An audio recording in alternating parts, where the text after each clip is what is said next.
1 or 2 showers are possible for southern and southwestern parts of Scotland later. Otherwise, though, it will be a dry evening with variable amounts of cloud and sunny breaks. Across in Northern Ireland, it will be fine to end the day with plenty of late sunshine. The brisk breeze should have eased as well with light winds tonight. Looking at the UK overnight, and any showers will die out with a touch of frost in rural northern spots. And that's how the weather is shaping up overnight into tomorrow morning. Hello, I'm Michelle Dewberry, and you can join me every weekday 6 till 7 on Jubes & Kerr. Me and my panel will get stuck right into the day's events, and I can tell you, in fact, I can warn you, expect some robust debates, some strong opinions and perspectives from both sides of the fence. It's about you at home as well. I love to read out all of your comments, or at least as many as I can. So join me, Michelle Dewberry, Monday to Friday, 6 till 7 on Jubes & Kerr. On radio, they call it the drive time slot, 4 p.m. until 6 p.m. as listeners head home. It's that part of the schedule when the dust of the day's events begin to clarify, and we try to make sense of it for you. Brazier is drive time for radio and TV. It's fast, it's punchy, it's opinionated, there's a Brazier angle and a little bit of levity. That's the question. That's 2 questions, actually. That's Brazier, Monday to Thursday, 4 till 6 on GB News. Hello, I'm Patrick Christie's. And I'm Mercy Moroki. Make sure that you join us Monday to Thursday, 10 a.m. until midday, right here on GB News for To The Point. We're not afraid to talk about the topics that matter to you or the big topics that always matter. We cover absolutely everything, from the breaking political stories of the day to law and order, what's going on in the channel. We're not afraid to hold people to account. We always make sure we include your views on our show. Indeed, if you're thinking it, you can guarantee that we're saying it. So make sure you join the conversation with us, 10 a.m. until midday, Monday to Thursday for To The Point on GB News. I'm Dan Wootton. Join me Monday to Thursday from 9 to 11 for the feistiest and most fun news debate on TV, where free speech reigns. I'll bring you a sharp take on the day's biggest stories, bombshell newsmaker interviews, and A-list guests. And I guarantee you, no spin, no bias, no censorship, and no reason to go to bed. That's Dan Wootton tonight, Monday to Thursdays from 9 on GB News.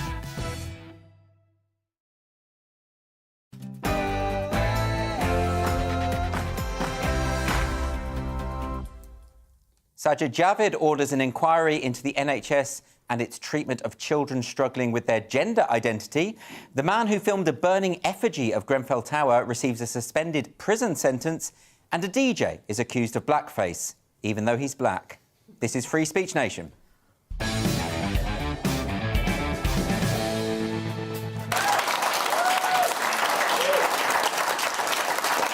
Welcome to the show.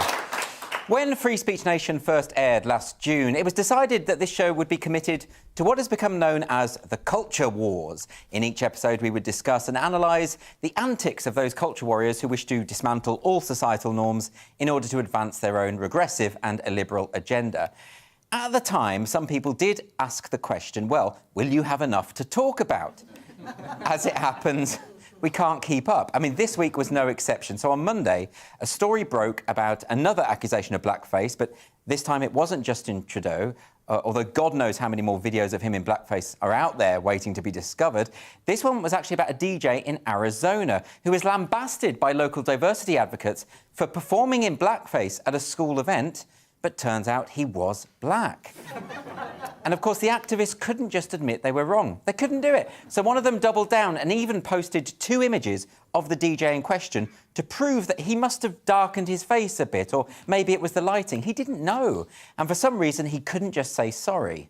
Also this week, a story broke about how police officers across the UK are being trained to avoid phrases like sir, madam, or guy. I mean, I suppose they could say things like, or you, but it's not so polite, is it? Inspector Steve Allison, chairman of Hertfordshire Police LGBT+ network, said this work is so important, nobody should be made to feel unsafe because of their sexuality or gender identity. And there you have it, unsafe. So that's the telltale word. As I've mentioned before on this show, the word unsafe is straight out of the lexicon of the new religion of critical social justice, because they believe that words are dangerous, which is why they support censorship. And this gets to the heart as to why the culture war is now so important. Now, when I raised these concerns years ago, I was told, well, don't worry about it. It's just a few students on campus getting overexcited or some idiot activists online. None of it affects anyone in the real world, does it? Of course, no one says that to me anymore, because now it's the police, it's the civil service, it's the NHS, it's the media, it's academia, it's the corporate class, it's HR departments up and down the country. The activists who are waging this culture war are now among the most powerful people in society. But unlike elected representatives, you can't vote them out. Do you want a police force that doesn't attempt to reinforce gender identity ideology, a religious belief? Too bad. If you vote Tory, if you vote Labour, you'll still get the same result, because you can't vote out the College of Policing, which writes the guidelines for cops and is ideologically captured. You can't vote out the NHS, which promotes the ideological conflation of gender and sex. Even the current Tory government advances the notion that words are unsafe and is attempting to legislate accordingly in its new online safety bill. And even if the Tories weren't under its influence, the civil service, the machinery of government, is totally captured. So when we say this new powerful movement is authoritarian, we're not being hyperbolic. The media has fallen under its spell too. Do you ever wonder why you keep reading articles in which the word black is capitalised and the word white isn't? Or why you can find yourself reading about a male criminal, but the journalist keeps referring to him as she? Or why all of a sudden the entire media class is using plural pronouns such as them and they to describe one person? Have grammatical standards dropped all of a sudden? No, it's because there are style guides that enforce the new ideology of the ruling class. Look at this article from this week's Metro. Woman shouted, "Kill all Muslims," and threatened to take out gun on train. Not once in that article does it mention that this person is a man who identifies as a woman. It just talks about how she threatened people, she began undressing, she shouted about killing Muslims. I mean, if you couldn't see the picture of the perpetrator, who is obviously male, you'd be forgiven for thinking this was very inaccurate journalism. And like I say, these decisions weren't taken democratically. The elites just decided it for themselves. Stonewall has been repeatedly accused of misrepresenting the Equality Act and pretending that the Act protects gender identity rather than gender reassignment, which anyone with Google can see is incorrect. And the NHS has apparently capitulated, with disastrous results for gender non-conforming children who have been persuaded that they are in the wrong body. Gender non-conformity in youth, by the way, is common among kids who turn out to be gay adults, but many of them are being fast-tracked into medication or being advised to take puberty blockers. In my opinion, we're dealing with a movement that is effectively medicalising homosexuality. It's strange to think that Stonewall, which was once such an important body for the promotion of gay rights, is probably now the biggest single threat to gay people in this country. So it's excellent to see that Health Secretary Sajid Javid is finally launching an urgent inquiry into the NHS and the way in which it is prescribing gender hormone treatment to children. This is long overdue. Javid has made the point that there is so much fear around this issue that people are simply refusing to talk about it. He's very rightly drawn comparisons with the Rotherham grooming scandals, where men were allowed to continue raping children with impunity because police were afraid of accusations of racism. And if you've ever tried to criticise these groups who promote gender identity ideology to children, groups such as Mermaids or the NHS Tavistock Clinic, you will have seen for yourself how activists will attempt to bully you into silence with accusations of transphobia or hatred. But even with Javid's inquiry and the forthcoming Cass report, I would be wary of saying that the tide is turning. Various institutions have withdrawn from Stonewall's clutches, and now that the public is learning more about the damage that Stonewall does to gay rights and women's rights, it does seem as though their time is over. The head of Stonewall, Nancy Kelly, now says openly anti-gay things, such as comparing lesbians who aren't attracted to men to sexual racists. She's also compared gender-critical feminism to anti-Semitism. It's ugly stuff. And Stonewall has only been able to survive this long because it refuses to debate. I've invited Stonewall onto this show more times than I can remember. I would like to hear them explain why they've redefined the word homosexual on their website and promotional materials to mean same-gender attracted, which isn't what it means at all, it means same-sex attracted, and why they are promoting an ideology that shames gay people for being exclusively attracted to members of their own sex. Stonewall never agree to come onto my show because, of course, they're peddling a new religion, which isn't a view that can be defended through reasonable debate. So while it might be starting to feel as though the culture warriors are in retreat, do not be fooled.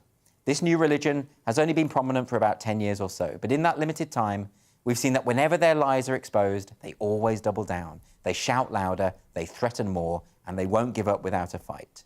So don't expect any time soon for journalists to stop gaslighting us about the sex of criminals, or for the NHS to stop accommodating males on female wards and then denying that they are doing so, or for so-called diversity experts to stop attempting to reinstate racial division among children through critical race theory and other means, or for activists to stop insisting that we remove historical monuments aided and abetted by politicians who are too scared not to do their bidding. Much as I would love for this culture war to be at an end, its chief antagonists are in it for the long haul. And like all fanatical religious movements, they cannot be reasoned with, they cannot be dissuaded, and they're not going anywhere.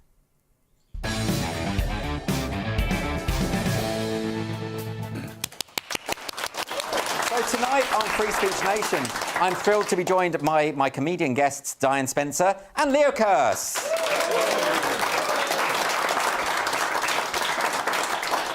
How have you been, Leo? You all right? Yeah, I've been fine. Yeah? I've been doing GBNews every day. You've been doing GBNews every day. You're here all the time. Yeah. But then so are you, Diane. Like you're basically sleeping in the cupboard here at the moment, aren't you? I am. It's a great cupboard, and now I know where all the highlighters are. I'm thrilled. And of course, both of you are in Ministry of Offence now, which is the new comedy panel show, which you should check out every Saturday at 8 p.m, by the way. You're the team captain for the right. Yep. And you're the team captain for the left. Yes. And it's nice, isn't it? Because now I've got politically opposed people on my panel, which is exactly what we want. So we've got lots of rows tonight. Oh, Okay. okay. Yeah, it's going to get pretty feisty, yeah? Jesus Christ. No, this is all what right, and no fine. blasphemy. None of that. No. Not because of Ofcom, because I'm a Catholic. Namaste. OK, so we're going to get some questions from the audience. So let's start with Ryan. Ryan. Hello, good evening, everyone. Hello. Hi. So my question is, can it be racist to mistakenly accuse someone of being racist? OK, so this is what I was talking about before. So this is the diversity advocates in Arizona who are facing this big backlash because they called this DJ who was hired to perform at a school, they said he was performing in blackface, but he wasn't. He was just black. Now, I was fascinated by this, Leah, because they didn't just admit they were wrong. I don't understand why they couldn't admit they were wrong. Well, one of them doubled down and said, even though they accepted that he's black, but they said he must have put some sort of makeup on to make himself blacker. Well, there's an image of the guy there on the screen, and you can see he's got an afro, he's got sunglasses. It's almost like they were thinking, well, he's dressed stereotypically, therefore it must be a white person pretending to be a black person. Yeah. In other words, revealing their own racism, I would suggest. Yeah, they can't accept that, like, a black man could look like a stereotypical black man. Right. I mean, it's a very odd one, isn't it, Diane? What do you make of it? It's definitely a bit of an Escher painting of a question. I feel like these stairs are just going round and round and round. Yeah. You are absolutely cornered here. But in that particular photo, he's clearly at a 70s nostalgia fancy dress party. Right. You can clearly see it because everybody around him, they look like the cast of YMCA. And there's a handlebar moustache, and they're clearly out for a good time. Yes. And this is the photo, I'm assuming, that our two protagonists, I think Jill and Stephen are their names? Or Stuart or something? Well, I don't know what their names. I'm not interested. But the thing is, why do they jump to that? I mean, look, I get it. Sometimes you see these images of people in blackface, and you think, well, it's obvious a lot of the time. Who was the Northern Irish politician who there was an image of her dressed as B.A. Baracus, which was circulating, and it was hilarious because it was so obviously, you know. B.A. Baracus could actually end the Troubles if he wanted. B.A. Baracus can do whatever B.A. Baracus likes, absolutely. But this, you know, you look at that and you think, why would you assume that was a white person? I wouldn't assume that was a white person. I think it's because the people around him had flowery 70s shirts on and handlebar moustaches that were obviously fake. So then you'd think that the third person is also going to be... There's going to be something fake about him. There's a bit of Schadenfreude here, isn't it? Because the kind of people who get into these diversity and equity jobs tend to be sort of very priggish Mary Whitehouse types. Oh, they can find racism everywhere, even in a black person's face. Yeah.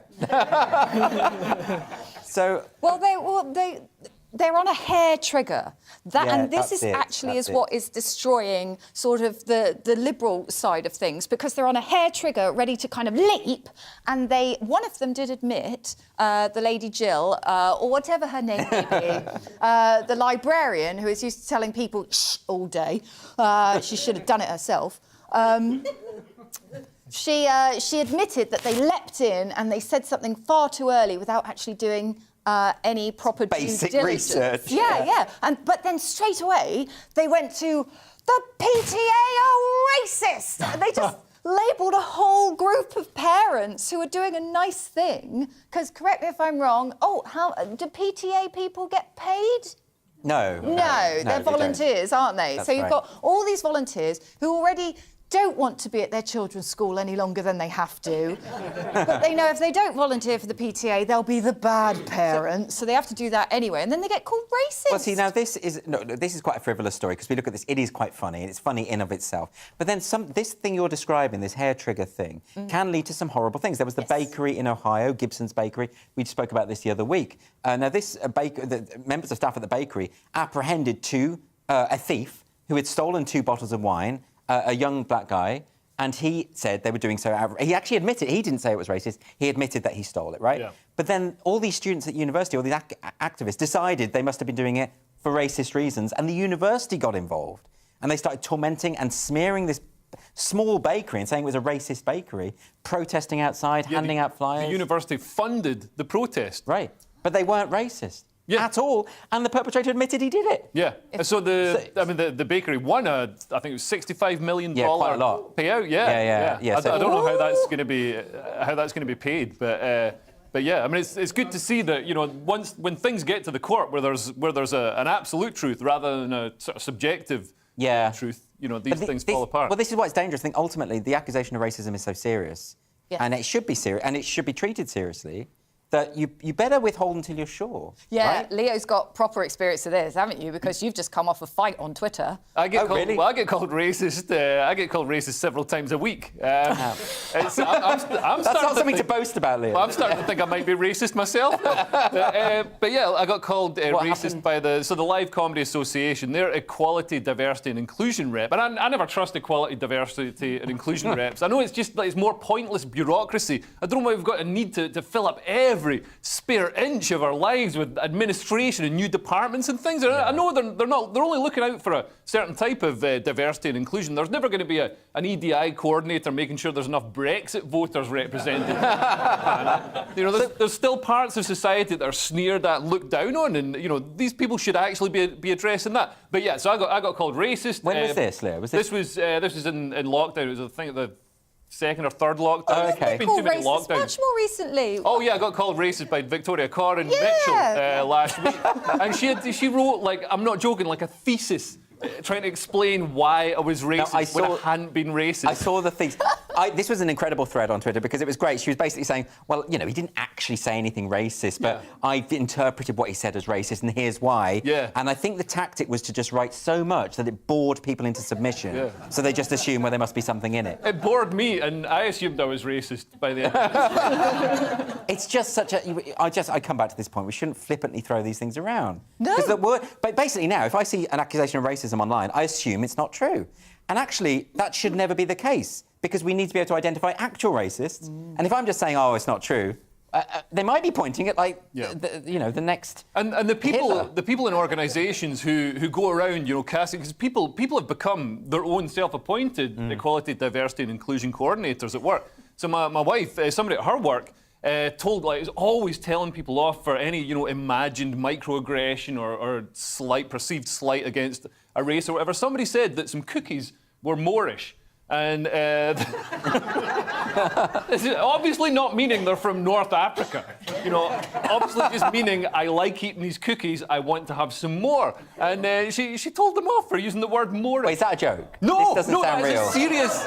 This doesn't sound real. Genuine thing. What? It's a genuine thing. But I think now people are getting to the point where they're just going to stop hiring these people. If anything, they'll check their Twitter account to see what flags they've got after their name. They'll look to see if they list their pronouns, because the pronoun listing has got nothing to do with reality. It's just a signal that you're in the woke group.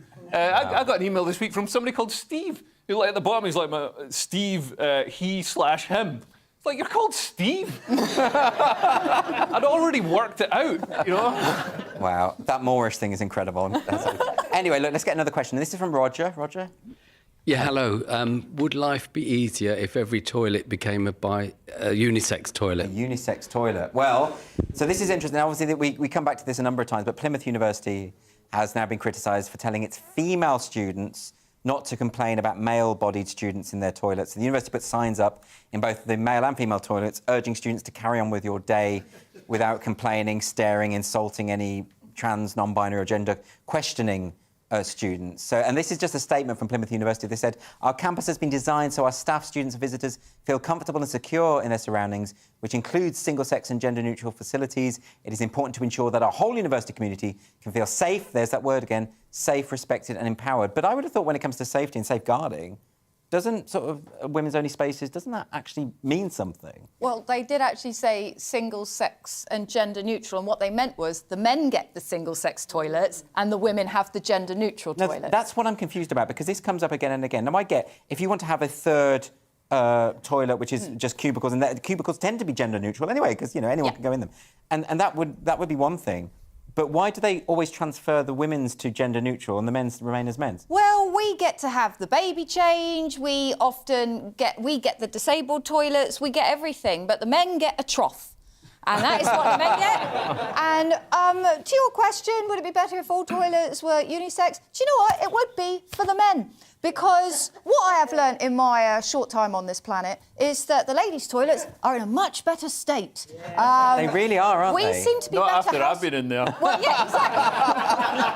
Right, in a lot of ladies' toilets, sometimes you get that, you know, somebody's made the extra effort, you get some little plastic flowers, you get a little bit of potpourri, it's quite a lovely space. You could go in, sort of clean yourself up, look at yourself, go, right, I'm ready. And even if you do, like, what can only be described as an elephant-sized dump in there, sorry, because we're all human at the end of the day, you can walk out of the potpourri going, ta-da, I've done it, wondrous, and then you rejoin society. So if the men come in, I mean, God, there's just going to be wee all over the floor. Goodness. We're not going to have any potpourri left. We're going to have to redesign the You toilet. have a very low view of male I hygiene. have an accurate view of male hygiene. Goodness me. Okay, yes, thank you. Correct me if I'm wrong, but some men seem to not even be able to hit the bowl. Like, there's just wee on the floor.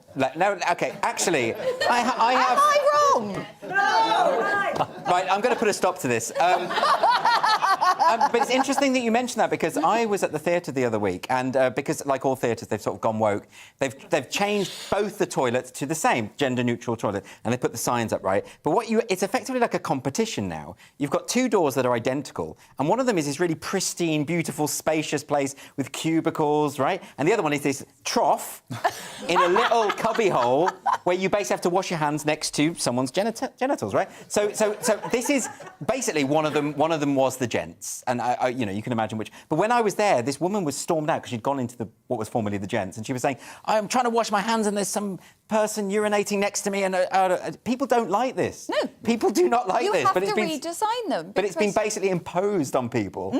But have you experienced this, Leo? Well, you go wherever, don't you? I'm just amazed to learn that's potpourri. I thought that was snacks. All right, look, let's move on. We've got a question now from Emma. Where is Emma? Hi.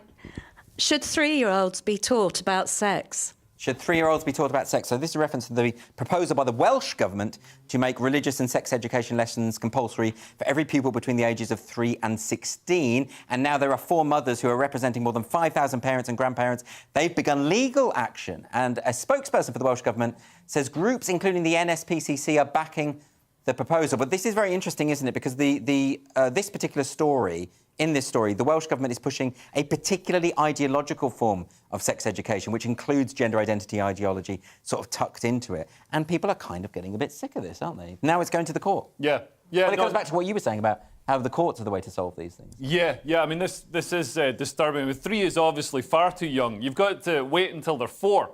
Yeah. And then full on, you know, you can, German glass coffee table stuff. Yeah, we're not going to go into too much detail about that. No, he's just talking about furnishings. But it's interesting though, because we were talking the other week about this theatre show that was cancelled, the Family Sex Show, which was aimed at sort of 5-year-olds plus, which featured full frontal nudity. Yeah. Discussions about self-pleasure and also, there does seem to be a trend, and when we're talking, a lot of the debate in education is around teaching children, and we're talking young children like 5-year-olds, or in this case, as young as 3, teaching them about gender so they can identify as different genders. But they don't have any concept of gender. And that's the thing, they don't have any concept of it, and it's chipping away at the concept of the age of consent, because, you know, leftists or people who are following this ideology are going to be saying, well, if a child can consent to transitioning or being a non-binary at a younger age, what else can they consent to? But I don't think that's the end game. I think that might be the inadvertent. Well, I think they're creating a mechanism that, you know, if somebody's a paedophile, they could go into one of these organisations and very easily have access to children and be like... If Jimmy Savile was around these days, he'd be getting a role in that naked sex show. Yeah. No, that's a very good point. Diane, what do you make of this? Because there is a sense... I mean, I feel kind of old-fashioned, but then I say, you know, maybe don't teach 3-year-olds about sex. Is that old-fashioned, or is that sort of okay? It's not old-fashioned at all. It's completely appropriate. I used to be a secondary school teacher, and it's completely appropriate not to... They're 3. Like, when you see 3-year-olds, like, they have got so much on their plate already because they're learning everything all at once. Yeah, they are. It's tough. And when they hang out with each other, they don't care what religion the other person is, they don't care what gender the other person is, they don't care what colour they are. They just hang out, and they all just play, and they just have a nice time, and it all comes down to toys. Yes. Who has the best toy? And if they've got the best toy, now we're going to have a fight. Yeah. And it's all down to sort of, have they got a bigger slice of cake than me? And I think that we should focus on teaching 3-year-olds how to share. Oh, yes. I think that's more important. Because 3-year-olds are full of rage and you know, they are difficult. They're animals, basically. Yeah, because you start at the terrible twos. Yes. And it's the terrible twos when they start having the tantrum, and they're because they become aware of themselves as an I am. Yes. Can we get them into cage fighting? Oh my God! That might resolve it. Have you ever been to Thailand? Like, they make wee little kids fight each other. No, they don't. Really? Yeah, but they're like doing it like it's really. It's a joke thing. Well, yeah, I mean, but they sort of, as they grow up. Did you put a bet on? Of course. Yeah, of course you do. No, so you taught at secondary school, but you would understand that sex education is quite important in secondary education. But secondary education. But there is a difference, isn't there? There is definitely a difference, and I would say that sex education doesn't even need to start till sort of 14, 15 at the earliest, in my opinion. I keep coming back to this debate and I'm thinking, they're 3. That should be the end of the debate. Yeah. You know? They're 3. So, you know, stop imposing your ideological worldview on little children. It's creepy and weird. Anyway, look, we've got to go for a break. After the break on Free Speech Nation, it's going to be Devil's Advocate when we're going to be discussing if staycations are better than holidays abroad. And that's going to be quite lively. We'll see you in 2 minutes.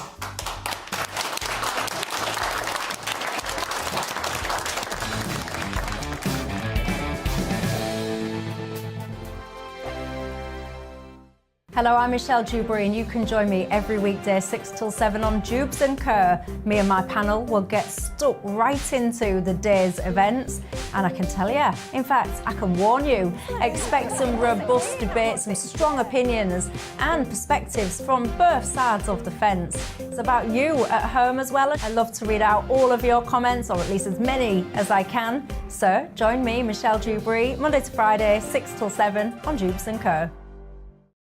On radio, they call it the drive time slot, 4 p.m. until 6 p.m.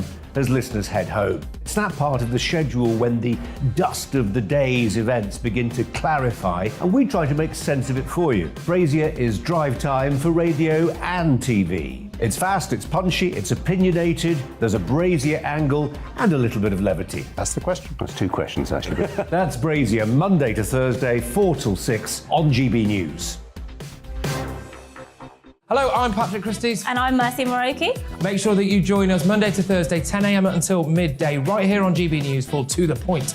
We're not afraid to talk about the topics that matter to you or the big topics that always matter. We cover absolutely everything, from the breaking political stories of the day to law and order, what's going on in the channel. We're not afraid to hold people to account. We always make sure we include your views on our show. Indeed, if you're thinking it, you can guarantee that we're saying it. So make sure you join the conversation with us, 10 a.m. until midday, Monday to Thursday for To The Point on GB News. I'm Dan Wootton. Join me Monday to Thursday from 9 to 11 for the feistiest and most fun news debate on TV, where free speech reigns. I'll bring you a sharp take on the day's biggest stories, bombshell newsmaker interviews, and A-list guests. And I guarantee you, no spin, no bias, no censorship, and no reason to go to bed. That's Dan Wootton tonight, Monday to Thursdays from 9 on GB News.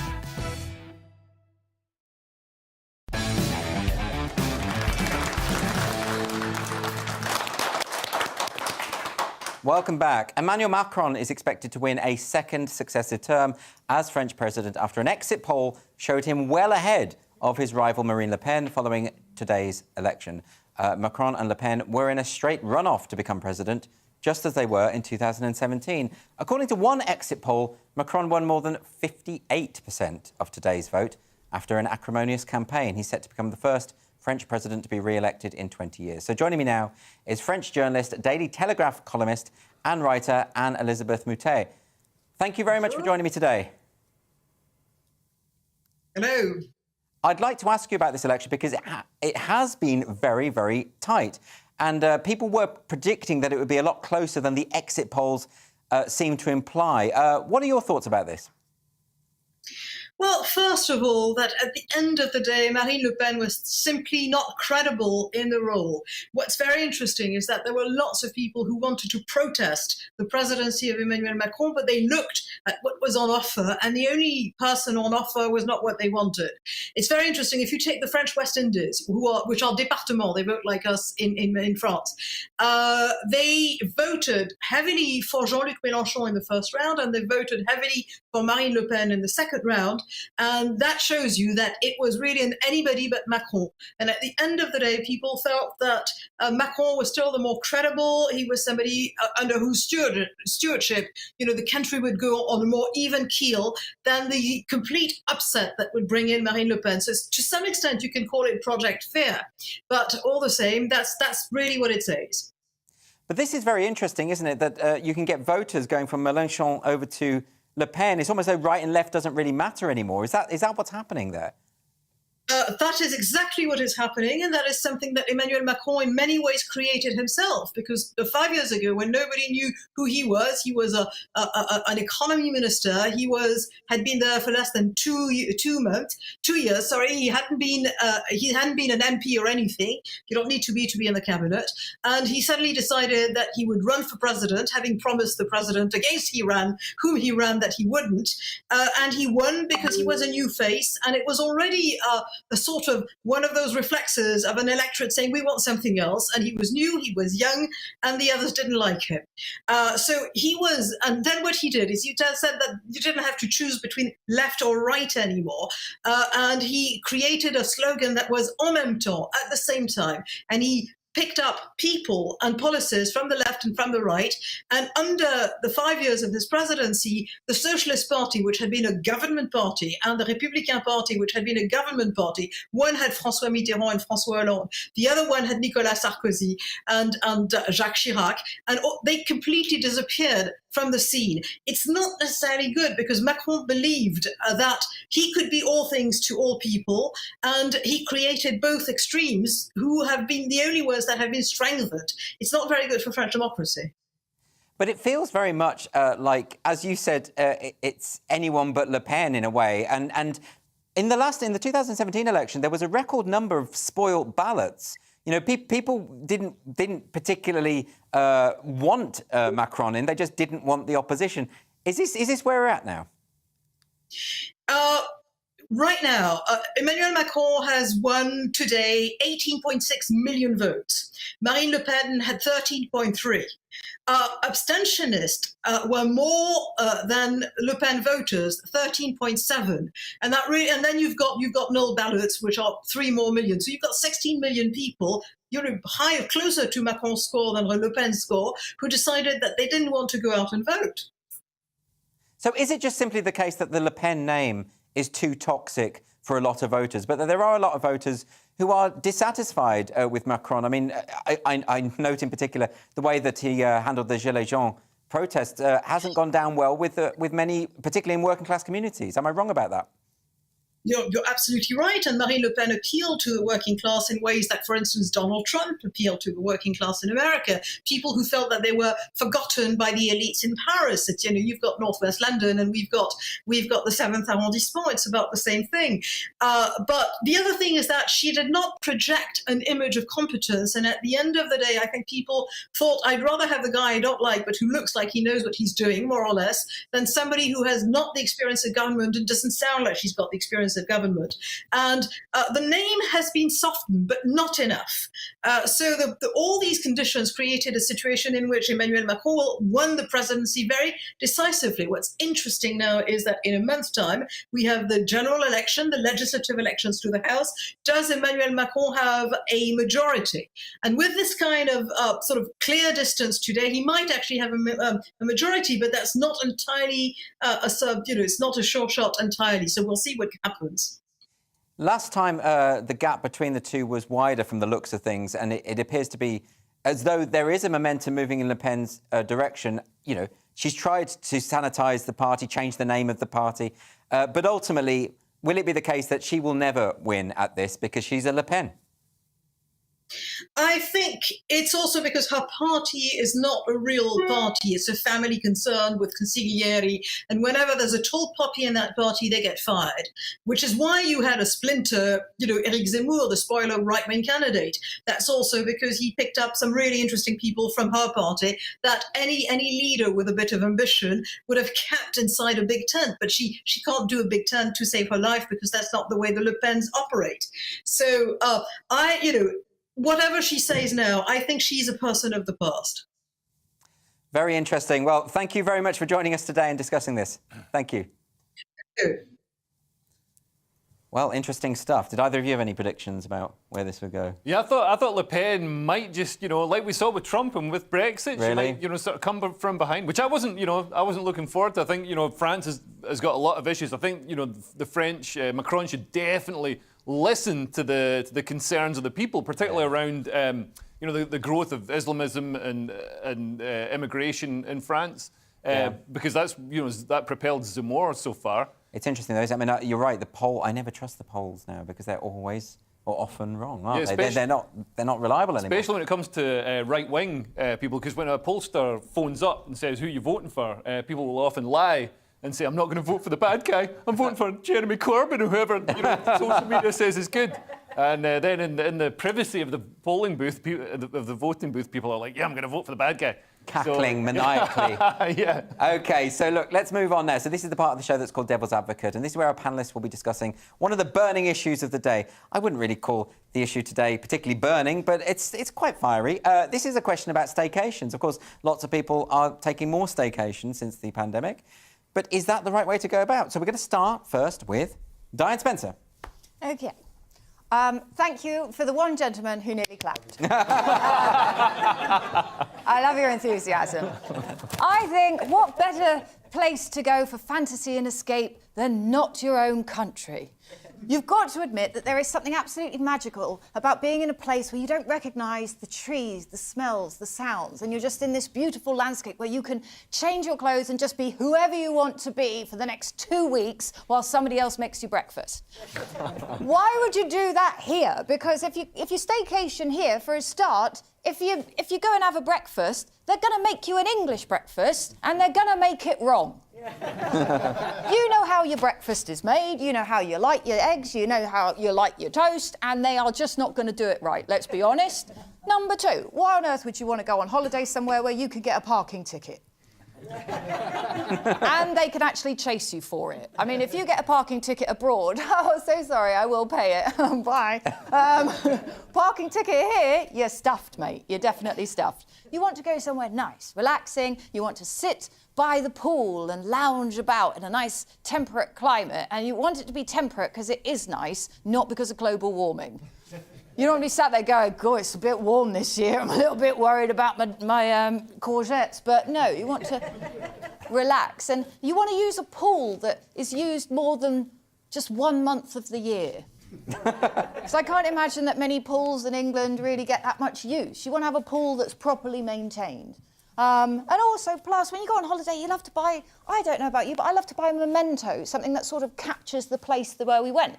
It's something that you'll never use, like it's a plate with lemons on it, or some kind of mask that you think, yeah, that's about right, and you stick it on your wall, and you go, I can't even remember where that came from, but never mind. But what are you going to do if you staycate? What, you're going to go to Greg's? You're going to go to New Look? You're going to shop around the local sort of tat shops where they've already got all the tat you already own? No. Go abroad, fly, live your life. Diane Spencer, everyone. OK. Very persuasive. I've got a couple of those masks from Florence. I don't know why. I was allured. Anyway, we're going to move on to the staycation argument, which is going to come from Leo Kearse. I just want to know who Florence is. But, yeah, I think you should stay in Great Britain for your holiday. Arguably one of the greatest of all the Britons. You won't get sunburn staying in Britain. I mean, come to Scotland. You won't get sunburn. You won't get diarrhea. We deep fry our food for several months to eliminate any trace of E. coli. You won't have snooty waiters. You won't have any waiters. You just get handed your deep fried pizza over the counter. You don't have to worry about spending inflated amounts on travel, like $5.99 for a Ryanair flight to Florence, whoever she is.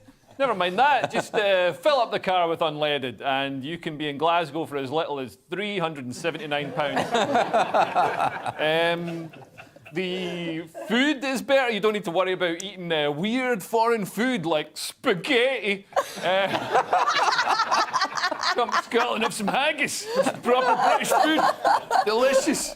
You don't need to worry about, getting your lockdown body down to the beach and being body shamed because you won't want to go to the beach in Scotland.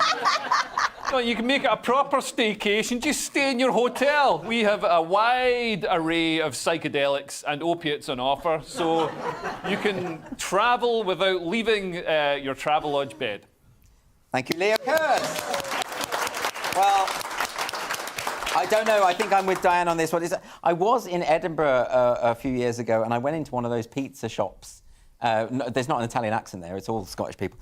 And I ordered the vegetarian pizza and said, he said, we call that the gay pizza. Yeah. So there we go. That was nice. Anyway, Scottish hospitality for you. So after the break on Free Speech Nation, we're going to be speaking to the professor who was awarded $400,000 after he refused to use a biologically male student's preferred pronouns. See you in 2 minutes.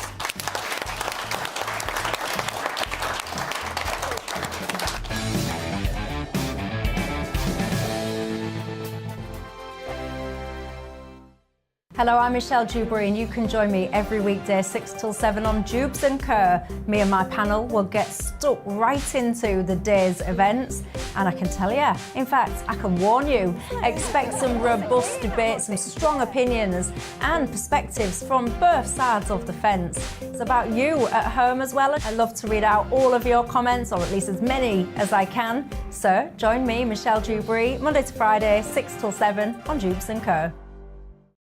On radio, they call it the drive time slot, 4 p.m. until 6 p.m. as listeners head home. It's that part of the schedule when the dust of the day's events begin to clarify, and we try to make sense of it for you. Brazier is drive time for radio and TV. It's fast, it's punchy, it's opinionated, there's a Brazier angle and a little bit of levity. That's the question. That's two questions, actually. That's Brazier, Monday to Thursday, 4 till 6 on GBNews. Hello, I'm Patrick Christie's. And I'm Mercy Moroki. Make sure that you join us Monday to Thursday, 10 a.m. until midday, right here on GB News for To The Point. We're not afraid to talk about the topics that matter to you or the big topics that always matter. We cover absolutely everything, from the breaking political stories of the day to law and order, what's going on in the channel. We're not afraid to hold people to account. We always make sure we include your views on our show. Indeed, if you're thinking it, you can guarantee that we're saying it. So make sure you join the conversation with us, 10 a.m. until midday, Monday to Thursday, for To The Point on GB News. I'm Dan Wootton. Join me Monday to Thursday from 9 to 11 for the feistiest and most fun news debate on TV, where free speech reigns. I'll bring you a sharp take on the day's biggest stories, bombshell newsmaker interviews, and A-list guests. And I guarantee you, no spin, no bias, no censorship, and no reason to go to bed. That's Dan Wootton Tonight, Monday to Thursdays from 9 on GB News. Every night at 11 on GB News, we bring you the next day's stories the day before. It's basically like time travel. If it's a big story, we'll cover it, guaranteed. But we'll also have some fun along the way. Big opinions, big laughs. Sometimes big hair. This is Headliners, the paper review show that won't send you to sleep like the others will. 11 p.m, 7 nights a week. Join us.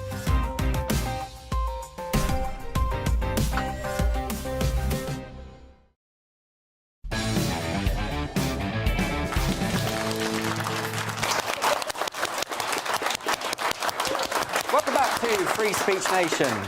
Later in the show, I'm going to be turning agony uncle with the help of my panel, Diane Spencer and Leo Kearse, and we're going to help you deal with your unfiltered dilemmas. So why not send us your problems? Email us at gbviews@gbnews.uk. It's right there on the screen. We're going to do our best to answer all of your problems. We can heal you spiritually, physically, whatever.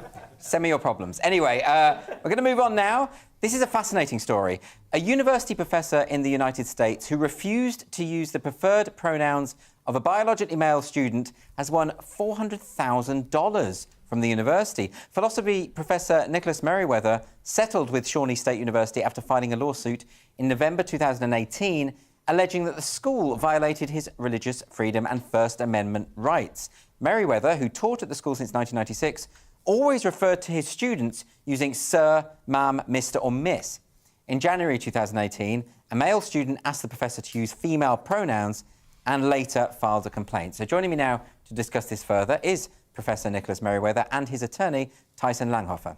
Welcome to the show. Thanks for having us. Thanks for having us. Can I come to you first, Professor Merriweather? Can you talk us through the initial thing that happened? From my understanding, you were using terms such as Mr., Miss, as to foster a notion of politeness within the classroom. Yeah. Is that correct? Yeah, that is absolutely correct. And the reason for it is that part of the reason for it is that I deal with extremely controversial issues. I teach ethics, I teach political philosophy. And so I think that creates a really nice environment for students to debate one another, to disagree with me. And I think that adds a lot of respect and dignity to the discussion. And when this student asked you to use female pronouns, can you just describe what happened within that scenario? Are you able to talk to us a bit about that? Well, the student approached me after class and basically demanded that I refer to him as female. And I explained to him that I could not do that in good conscience. And I sought an accommodation with the student. I was willing to use the student's feminine first name when I would engage the student in class. And initially, the administration went along with that. They thought that was fine, but then they changed course and they decided to require me to refer to the student as female. And so then I had to file the lawsuit eventually because I was under a disciplinary action. But I was not being punished for something that I was doing. I was going to be punished for something that I wouldn't do, which was to refer to a man as female. So this is the key distinction, isn't it? This isn't about something you said. This is about something that the university attempted to force you to say. And so that is absolutely right. It's a very important distinction. Can I bring Tyler in at this stage? Tyson, sorry.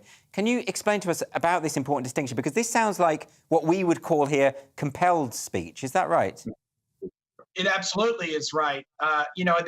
That Dr. Merriweather went out of his way to accommodate all of his students and treat them with respect. So this wasn't anything about what Dr. Merriweather said or did, but what the university was demanding he say. He was punished for not saying something. And so the First Amendment here in America is very clear that it not only protects your right to be punished because of something you said, but also that the government cannot punish you for something that they want you to say, and you say, I cannot in good conscience say that. Dr. Merriweather, can I ask you for your reasons for refusing to use the pronouns as requested? Because a lot of people will say to you, well, clearly you must have hate in your heart, or you must be a bigot. How do you respond to that? Well, the first reason, one of the reasons, but probably the primary reason, is that because of my Christian faith, I believe that God created male and female biologically. And so it is not biologically or theologically possible for a man to be a woman or a woman to be a man.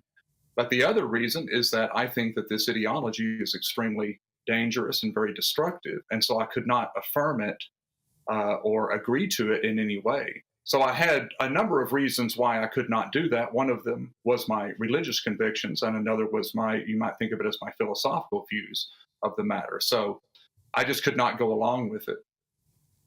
And in terms, if I could just bring your attorney in again, just in terms of that, religious freedoms are presumably protected. Well, I know they are in America. And this does relate in terms, and it's clear that this ruling suggests that the university were completely in error to attempt, Dr. Merriweather, to force him to say something he didn't say? That's right. And so the important part here is we're not talking about anything related to curriculum or related to Dr. Merriweather's official duties. Obviously, the university has the right to determine curriculum and so forth. But this wasn't what we're talking about. This was, attempting to force Dr. Merriweather to speak something specifically about what he believed about what it means to be male and female. And they wanted him to speak what their beliefs were about gender identity. And, he believes that words carry meaning and they tell the truth about reality, beliefs, and feelings. And by communicating that message to his students, he would be communicating that he agreed with the university's ideology regarding gender identity. I mean, that's very interesting, isn't it? Dr. Merriweather, because it feels to me like the equivalent would be if the university had said to the student, you must profess faith in Jesus Christ because your professor believes. In other words, you must profess a belief that you do not hold. Is that a fair comparison? As a matter of fact, that is what the Sixth Circuit ruled, that the university then would be free to require all kinds of messages from both professors and students if this were to have not been overturned, this policy. So it was a very, very serious thing. And that I'm glad you brought that up, because this is an enormous win for college professors across the United States and for college students. It's not just for me. It really wasn't about me and the $400,000, which actually is almost exclusively legal fees. It was about defending the right of college professors in the classroom and students to affirm their own beliefs and not be coerced into affirming something they didn't agree to. And I've been speaking to a lot of people who feel the same way as you, but they're not coming from a religious point of view. They're coming from the point of view that gender identity ideology is anathema to their worldview. And I'm talking about gender-critical feminists, many of whom are atheists. So it isn't really about your reasons, is it? It's about the principle which affects everyone. That is correct. It's not only religious people that have an issue with it. It is, though, about coercing speech in higher education. The role of the university in a pluralistic society, for me, is to be a marketplace of ideas and not just an assembly line for one line of thought. And unfortunately, the university decided to take the latter tack and require me to affirm an ideology. It was a very, very serious thing. And so it's fantastic that the Sixth Circuit absolutely overturned the university's policy.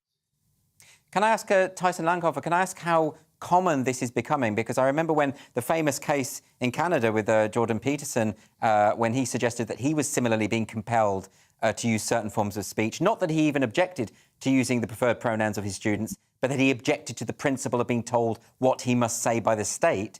Can you tell us, is this case a one-off? Is it an aberration? Or is there a growing problem here? There's a growing problem, unfortunately. We actually represent 3 teachers here in my home county of Loudoun County, Virginia, who are challenging a policy which is attempting to force them to do the same thing. We represent a teacher, a French teacher, who was fired here in Virginia for refusing to refer to a female as a male. And then we've got another case in Kansas as well. So it's not only in higher education, but also in the K through 12. And, this really implicates a broader issue, as you've indicated. There are a number of people engaging in this debate about what it means to be a man or a woman. And if we are to treat men as women, does that affect women's rights in various issues like sports or other issues like that? And so this isn't just limited to pronouns. It's limited to, and it's trying to restrict the debate on really important topics which are going to affect many areas of society. Can I just come to you, Dr. Merriweather, for a final thought on this? How do you feel now about your relationship with the university? Hasn't this made things rather difficult for you to conduct your classes as you once did? Well, actually, it enables me to conduct my classes as I always would have. And so it's a very great thing. We are a divided society. We are a divided university. There are all kinds of tensions, but disagreement is difficult. And so we just have to plow through. We have to march forward. But again, let me come back to this. This decision will enable me to perform my job much better in the classroom than I would have been able to otherwise. So I think it's a great win for everyone. Well, that's very good to hear. And of course, disagreement should be at the heart of higher education, I would have thought. But thanks both. Right. Thank you both for joining me tonight on Free Speech Nation. Thank you. Thank you for having me. Coming up on the show, I've got an exclusive clip from my podcast, and this week that is with Calvin Robinson. Please don't go away.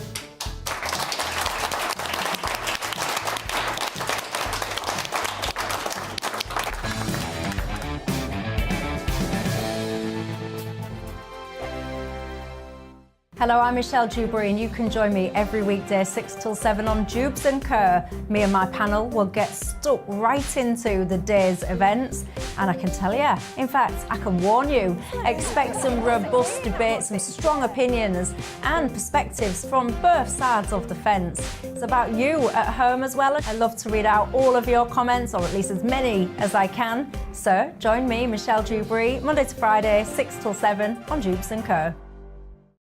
On radio, they call it the drive time slot, 4 p.m. until 6 p.m. as listeners head home. It's that part of the schedule when the dust of the day's events begin to clarify, and we try to make sense of it for you. Brazier is drive time for radio and TV. It's fast, it's punchy, it's opinionated, there's a Brazier angle and a little bit of levity. That's the question. That's two questions, actually. That's Brazier, Monday to Thursday, 4 till 6 on GB News. Hello, I'm Patrick Christie's. And I'm Mercy Moroki. Make sure that you join us Monday to Thursday, 10 a.m. until midday, right here on GB News for To The Point.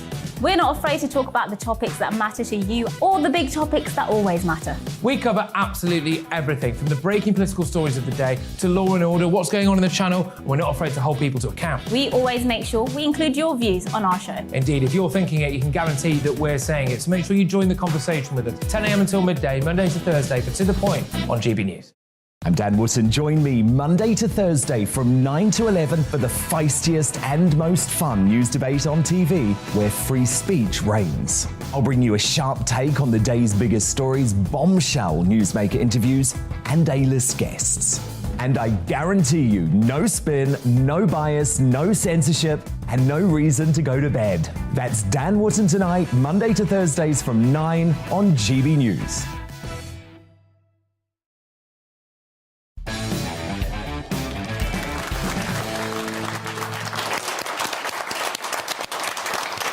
Welcome back.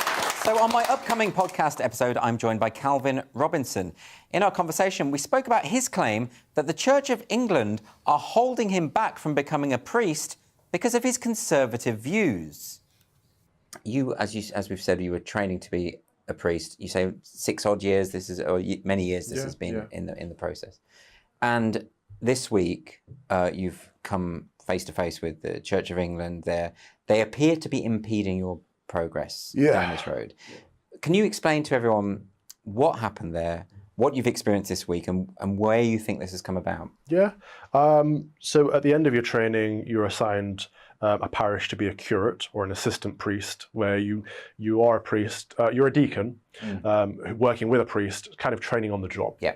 And I was assigned a church in the centre of London, got a good relationship with the priest there, all was going ahead, and it was scuppered. And I believe it was scuppered because of my conservative politics and my conservative theology. And I've submitted a subject access request to the local to the Diocese of London to find out what was going on, because I wasn't hearing back and things were going quiet. And I found out that there were many, many elements going on.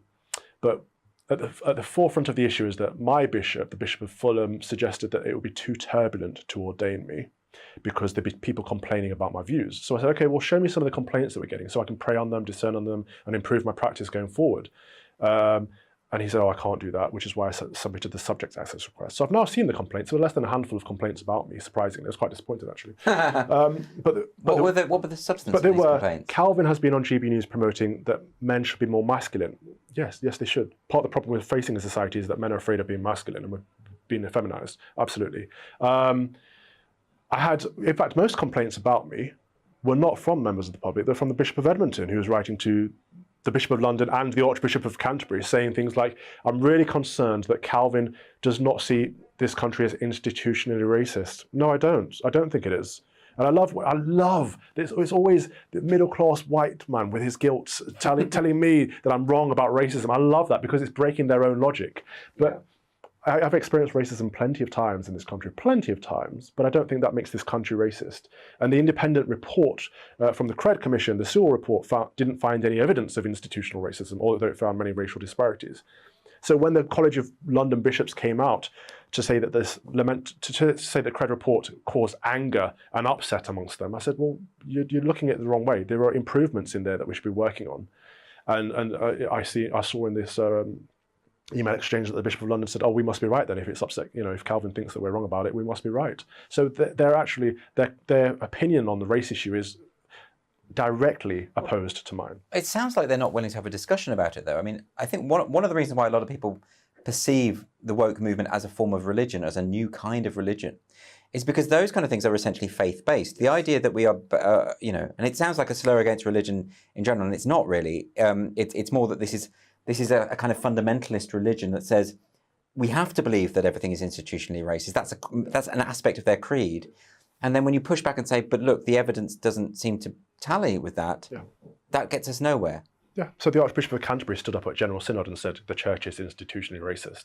And then the church released a report called Lament to Action on how to solve racism. And it was full of critical race theory language, and it was full of affirmative action or positive discrimination, which I think is actually abhorrent and doesn't work and makes things worse, breeds resentment. But it was full of this stuff, like we need to co-opt more black people, or they don't call them BAME, they call them UKME, UK minority ethnics. It's the same, grouping all people of colour into one homogenous group, but we need to have them, a percentage of them on every leadership position. We need to co-opt them onto boards, electable boards, that we could go up for election anyway, but apparently black and ethnic minority people can't put themselves up to election, so we need to co-opt them. But anyway, this report came out and I was like, this is not helpful, it's divisive, it's toxic, it's going to worsen the situation.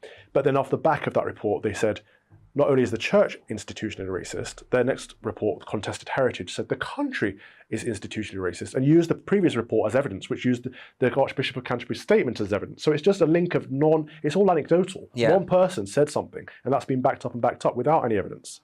So I sat down with the Bishop of London and I said, this is not helping people like me, people like our viewers, people who think that this is a great country, but there are elements of racism we need to work on stamping out. But as a whole, we need to work on unity, and we need to promote British identity first and foremost over immutable characteristics, etc. And I said, it doesn't help when you make statements like the church is institutionally racist. And she just turns to me again, another middle-class white person with guilt, turns to me and goes, but Calvin, it is institutionally racist. And I'm thinking, if the Archbishop of Canterbury, Archbishop of York, the Bishop of London, the three most powerful, influential people in the Church of England, are all middle-class white people saying that the institution is institutionally racist. Either it's their fault or they're complicit. So surely by their logic, they should step down and promote a black person. Well, quite. I mean, what do they mean by that? Because if you make a charge of institutional racism, you're saying that there is something about that body that has within its core a racist element, that there are policies there. Yeah. Do they have policies where they say black people shouldn't be allowed to do this and white people should, I don't know. What do they mean by that? You could put two and two together and say if it's institutional racist and these people that are saying it is institutional racist are also the ones preventing me from becoming ordained within the Church of England, you could put two and two together and make five, couldn't you? You could. I mean, yeah, I mean, that's a very good point. I mean, it's not a card that I'm playing, but by their own logic. It just strikes me as strange that a religious body that has its own creed, his own set of beliefs derived from Scripture, should import a belief system from elsewhere and treat it as sacrosanct, as though it were a source from the Bible. The Bible says there is neither Jew nor Greek. The Bible says that we are one nation, we are one people, God's people. And it's very clear on that. So for people to be dividing us based on our skin color, which is, race is a very modern concept, actually. Yes. We talk about the gender being a modern construct and things like that, but race actually is quite modern too. So for the church to be superseding Christian teaching with this new woke teaching is counter-scriptural and therefore unchristian. So what can you do about this situation insofar as if the figures of authority within the church have this particular view, which isn't shared by the majority of their congregation? No. Is it just the case that, and this seems to be a pattern that repeats again and again, corporations are the same, the teachers union, the civil service, right? So you have all these people in authority who have completely imbibed this moonshine of wokeness or whatever we want to call it. Yeah. But the people that they're in charge of don't feel the same way. But ultimately, if the powerful are on board with this stuff, Don't they win out, or is there a way to push back? Well, I think you're right, first and foremost. I think the congregations are small c conservative in general. I think the congregations are Christian, and I think the congregations are the kind of people that tune into GBNews. Yeah. And I think the bishops are woke, and I think the bishops are Guardian readers, and there's massive disconnect there, and they don't get the people they're preaching to. But can we win back? I don't know, because there is a single person who appoints bishops, and if that person is woke, then you're going to get more woke bishops. And the bishops are gatekeepers, and they see someone like me as a threat, and they'll keep me out, and other people like me. Fortunately, I have a platform, I can talk about it, but there are many, many conservatives who've been pushed out and starved out that don't have that platform, and we haven't heard from them. And I think that's the saddest thing. And you can listen to my whole conversation with Calvin Robinson on my podcast, Free Speech Nation, the podcast. That goes live right at the end of this show. That's at 9 p.m. if you're a new viewer or listener. It's just after 8 o'clock. You're watching Free Speech Nation with me, Andrew Doyle.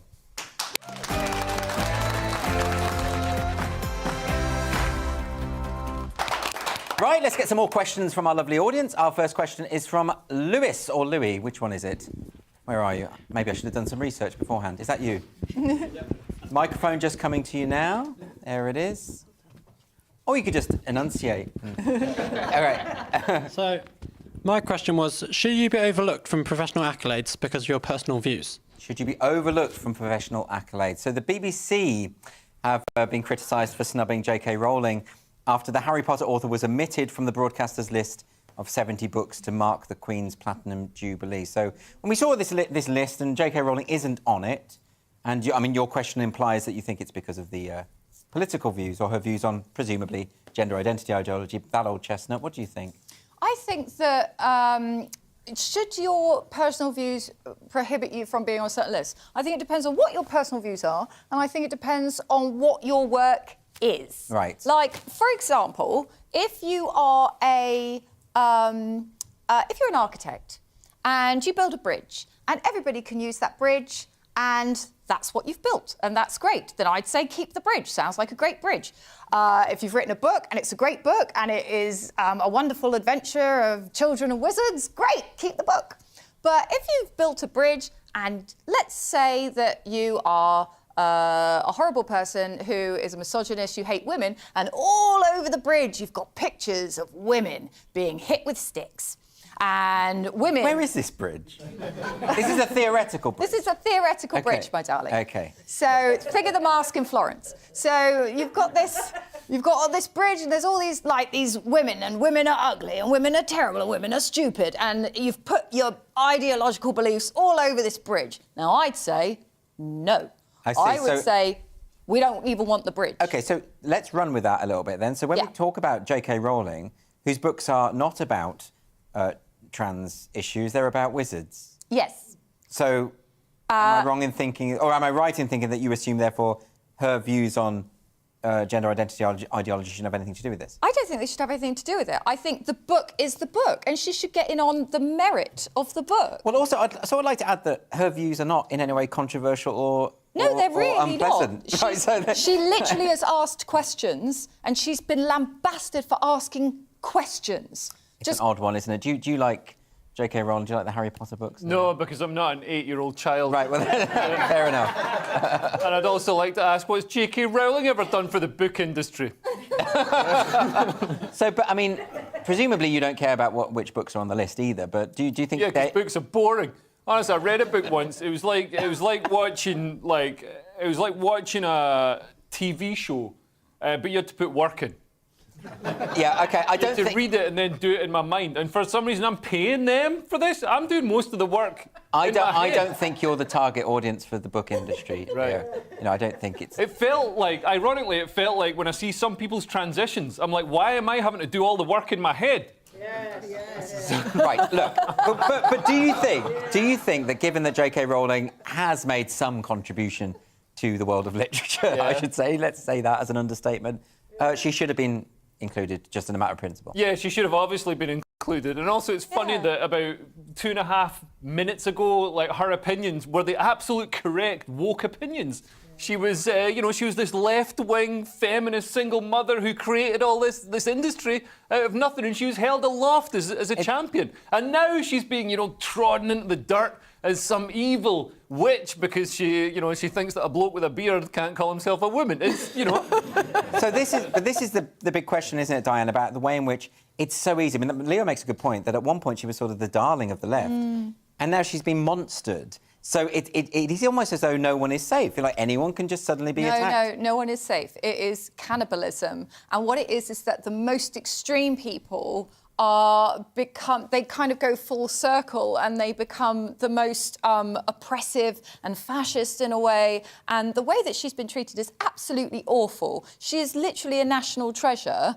And all she's doing is saying, women have a cervix. She's literally stating a fact. Well, it's interesting, though, because I often... It's not even an opinion, though. I often get in debates about this because I'm stupid and I go on Twitter and people talk about how evil she is, how transphobic she is, and I always say the same thing, which is, can you just quote the transphobic thing she said? Just quote it. And they never can. They link to bad faith articles or they link to Twitter threads that explain why she's secretly transphobic but doesn't say. It's like, just quote. Just one quote. That's all I'm asking, and it never, ever happens. What's going on there? Yeah, no, I mean, she's clearly not transphobic. She's openly said she supports transgender people. She just has some issues around, female-only spaces and sport and all the rest of it. It's a no-brainer, isn't it? Yeah. The reason they can't quote it is because it doesn't exist. And I just think adults should recognise that. OK, I can't quote it. I can't find the evidence. Maybe I ought to revise my beliefs, right? That's what an adult does. Yeah, but why are they so keen to tear down somebody who's created this beautiful fantasy land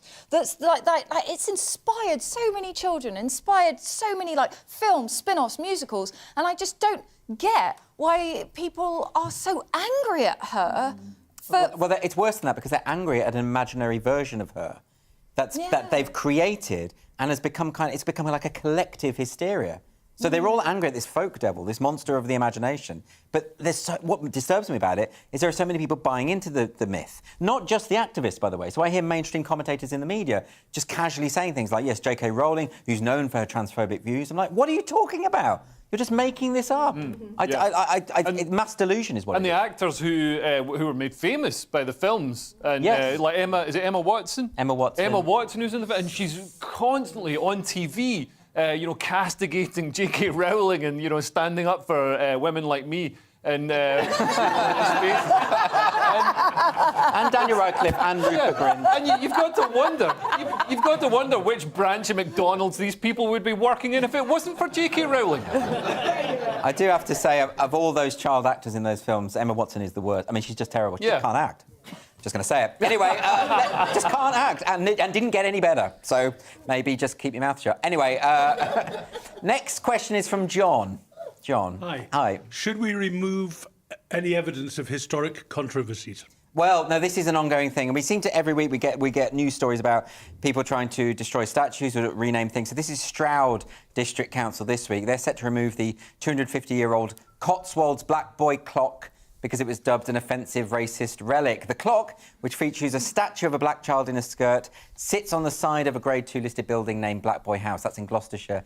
The clock removal comes despite Siobhan Bailey, who's the local MP, stating her opposition, saying the move will not end the scourge of racism. Is that true, Leo? Is it true that you cannot defeat racism by removing an old clock? I think she's wrong there. I think if we remove that clock... Racism's over. Yeah, this will be the final thing. The one statue, the end-of-level boss of statues, that if you remove it... No, I think it should be removed because I think for TV presenters, Black Boy clock is quite a difficult thing to say without breaching Ofcom rules. It absolutely is. But you see how professional I am. Yeah. I got through it. Diane, do you have any fond feelings for the clock, or do you think good riddance? Good riddance. Do I have any feelings for the? Oh no, We're talking about the Black the statue. Boy clock, right? Yes. Leo, you have just put in a minefield in my defence. So I mean, the question is, it's perfectly possible, and I can appreciate that there will be people who see that who find it offensive or find it upsetting. So the question then is that the point at which you say, OK, if there are people who find it offensive, we remove it? Right. Well, I mean, there was a report written about it by a man, I believe his name is Dan Guthrie, I might be wrong. He worked with the council, and he is a black man, and he said that I live in Stroud and I suffer from a lot of microaggressions. And he said, I always walked past this kind of this clock. And this clock is really quite interesting in a historical sense. It is very interesting. Like, it's one of the very few examples of what's called a Jacquemart clock, which is where you have the Jack, which is usually a figure, in this case the little boy, and he chimes the bell. Yeah. And we have very few examples of that kind of clock actually in the UK. So this is quite historically significant. It is historically significant, even though the clockmaker who made it, I think his name was John Miles, I'm not totally sure. He lived in Stroud, he was married in Stroud, died in Stroud. Well done, John. You've got to get away, you've got to get out. Staycation, right? Okay. Maybe just Stroud was enough.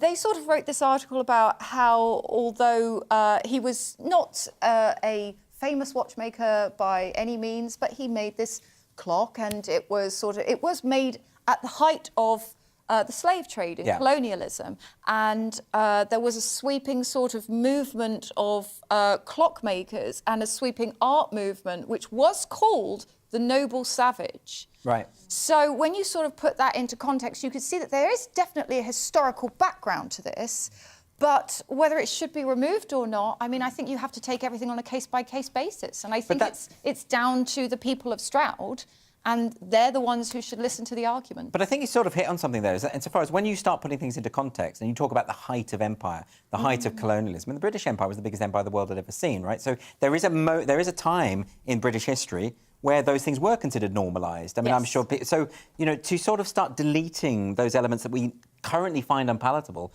where does that end? Because I'm sure that the woke movement, whatever we call it, isn't going to look too good to historians in 100 years. You know, will they start just deleting various articles by Owen Jones? Fingers crossed. I do have a wee question, though. OK. I do question whether at the time that it was made, did the people of Stroud go, oh, how dare you put... Did they? I wonder. I doubt I don't know. I doubt there was it. no record. No, but you have to think about, like, because they're bringing, like, new people over, and I do wonder whether people, like, the same way that they take offence at anything on the fourth plinth, you know, they would, like... OK, what do you think about that, Leah? Do you think there's a case there? It's interesting what you say about the history of the clock and how rare it is. I mean, that sort of makes a case for it to be left in situ, where it is, you know, a historical monument.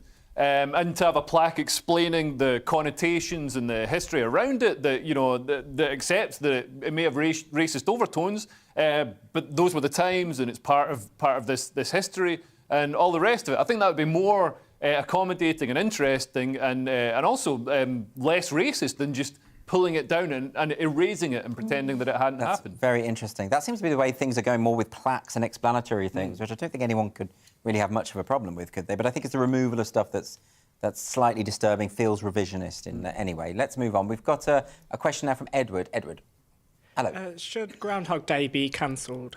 Groundhog Day be cancelled. So this is, of course, in reference to Bill Murray, the star of Groundhog Day, who's been accused of inappropriate behaviour, very vague accusation there, and his latest movie was shut down. 71-year-old actor had the complaint filed against him last week before Aziz Ansari and Seth Rogen's Being Mortal was temporarily shelved, it was claimed. And the details have not been immediately clear, but Searchlight Pictures said an investigation had been launched. And it's not the first time Murray has been the subject of complaints about his behaviour. We've seen this sort of thing before. I mean, with for instance, Kevin Spacey, wasn't Kevin Spacey removed from a film and replaced entirely digitally edited with Christopher Plummer? Yes. It's quite interesting. I'd quite like to be replaced with Christopher Plummer. Right? He's much more talented than I am. I'd be perfectly happy with that. What do you think, though, about this? I think Groundhog Day should be removed every day. Yeah. No, I mean, I think this is... I don't know, can women just take one day off cancelling some of our best talents? You know what I mean? It's not women. No, apparently it was because he is rude and he's yelling and he's very aggressive. It's not actually... That sounds like something a woman said. No. You read Don't worry, I've got this. So you said, like, you heard inappropriate behaviour, and it's your mind that led to him showing his willy and things like that. To be fair, though, Leo is coming off the back of many such examples within Hollywood that tend to be related to the Me Too movement and that kind of thing. I think that's your presumption, right? You spoke for him. Yeah, I'm allowed to do that. Are you? What do you think? Well, he guessed right. I assumed, like, inappropriate behaviour, like he groped somebody or something. I mean, what was the actual... We don't know. This is the point. We don't know, do we? Well, so the allegation's been very vague at the moment. Lucy Liu gave us a hint in that she said that he absolutely screamed at her when they were filming Charlie's Angels, and he was screaming at her and he was hurling insults at her and basically saying, you're useless and you're rubbish and rah! Now, that's very interesting, because actors are a nightmare. OK, I know quite a number of actors. You know, they can be very difficult people, often very eccentric people, and difficult to work with. And sometimes in the creative process, you do end up dealing with absolute monsters, but they're geniuses, and that's quite interesting, isn't it? Shouldn't we have a bit more leeway? I mean, if you take, like, William Friedkin, who made The Exorcist, which is one of the best films ever made. So William Friedkin has I'm serious, I think it is. And there are some moments within that film. He was a psychopath on set. So, for instance, to get a reaction from one of the actors, a jolting reaction, he shot an actual gun off next to his head without warning him. That sort of stuff, psychotic stuff like that. There's a brilliant bit at the end of The Exorcist where the priest falls down the stairs. You might remember the film. And it's a real priest, it's not an actor. So he couldn't really act shocked afterwards. So William Friedkin whacked him across the face so that when he's doing the sign of the cross over the dead body, he's visibly shaking because the director just lamped him. Well, right, now, listen, I'm not justifying that, but The Exorcist is a masterpiece, and I think it's worth one priest getting slapped for us to have that brilliant film. And there's this Harvey Weinstein film where... Yes. But there is a distinction, isn't there, to sort of sexual assault and just like bad behaviour. Well, I mean, with a lot of Harvey Weinstein stuff, I mean, obviously he's abusing his position of power, which is pretty much the only reason to get into a position of power. But he's abusing his power. But the women knew what they were doing. If you're going for a meeting in Harvey Weinstein's hotel room at 2 a.m., you know you're not going there for a meeting. Well, listen, I'm going to move on from this because I sense a minefield approaching. We've got a final question now from Alison. Where is Alison? Yeah. Hello. Do you want to just speak? We haven't got the mic, so speak loudly. Are we failing children? Are we failing children? It's a very broad question there. But I think it relates to what I was talking about at the start of the show, which is Sajid Javid, who now believes that vulnerable children are wrongly being given gender hormone treatment by the NHS. This is a long, ongoing problem that we've had, and anyone who has raised issues about this has been accused of hate and transphobia. This is an actual inquiry. This is a major step now. Now, I've spoken to a number of people on this show about this, and one of I spoke to Sarah Phillimore and Dennis Kavanagh about this, both barristers, and what they were talking about the Tavistock Clinic, which is a sort of paediatric clinic for gender dysphoria amongst young people. And there have been whistleblowers from this place, and there was a common joke amongst staff that soon there would be no gay people left. That was the joke. Because what was happening here is that kids who are gender non-conforming, many of which turn out to be gay when they're older, were being told or convinced that they must be in the wrong body, and essentially you get this kind of situation where they are fixing gay kids, heterosexualising them, moving them into the other gender. So, you know, when we talk about gender dysphoria, it's very, very difficult because also with puberty blockers, most times when people have gender dysphoria in youth, those feelings are resolved through puberty, the vast majority, in fact. But if you don't allow the child to go through, or you postpone puberty, you're effectively postponing the very thing that will resolve the problem. So, isn't it about time there has been an inquiry? Isn't this overdue, Leo? Yeah, I mean, it's interesting to hear Sajid Javid use such strong language to compare it to the Rotherham grooming gangs. I mean, obviously, it wasn't just Rotherham.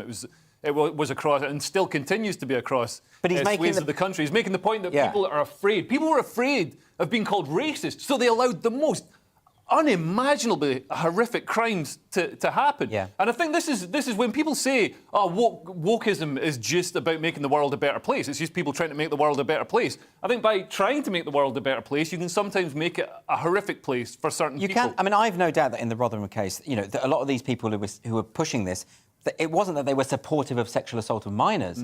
But you get this weird... I mean, I spoke to Julie Bindel about this on my podcast, and she was one of the first to expose these issues of grooming gangs. But when she attempted to get her work published on this, people just said, don't go there. Just, you know, and we're talking about the sexual assault of children here. So it's a fair comparison, isn't it? I think it's a very fair comparison because what Sajid Javid, is doing is he's finally taking the bull by the horns, and he's saying, we can't just, we can't shy away from the debate. We need to talk about this. And what I thought was very interesting is that he actually pointed out there's data missing, and data is crucial. And it's the data about the people who then go on to detransition. Because, like you said, yes, there are some people who have gender dysphoria, and the only way that they can deal with it is to try to cross to another gender. Yeah. But there are some people who have a whole range of things, other things going on. And he pointed out that having a holistic approach and saying, well, what is happening in this person's life? You know, because they could be, it affects a lot of autistic children. And there were children who have been abused, and they get confused. And yes, but and yet the idea that you should talk to children in that situation and that is now being branded as a form of conversion therapy, even to just talk to. So of course that's where a lot of this confusion lies. But I think what you say is absolutely right. We just need a conversation. We just need to be able to talk without people just hurling abuse at each other. And the fact that Sajid Javid has said this now, already online we're getting lots of people saying hate, transphobia, all the rest of it straight away. So proving the very point. It's great that he's doing it now, and it's great that he is in a rush to do it, because the longer he delays, the more likely damage will be done, because we're not talking about something metaphorical, no matter how metaphorical we get, and words and pronouns. We're talking about physical bodies being given drugs to stop them developing. And that's terrible. We need to really stop that. And so I think it's great that he's kind of brought it to the fore so quickly. Good on him. I'm impressed. Well, I'm sure we'll come back to this theme again and again because it's not going anywhere. So after the break on Free Speech Nation, I'm going to be discussing whether being offensive is now illegal. We'll be back in 2 minutes.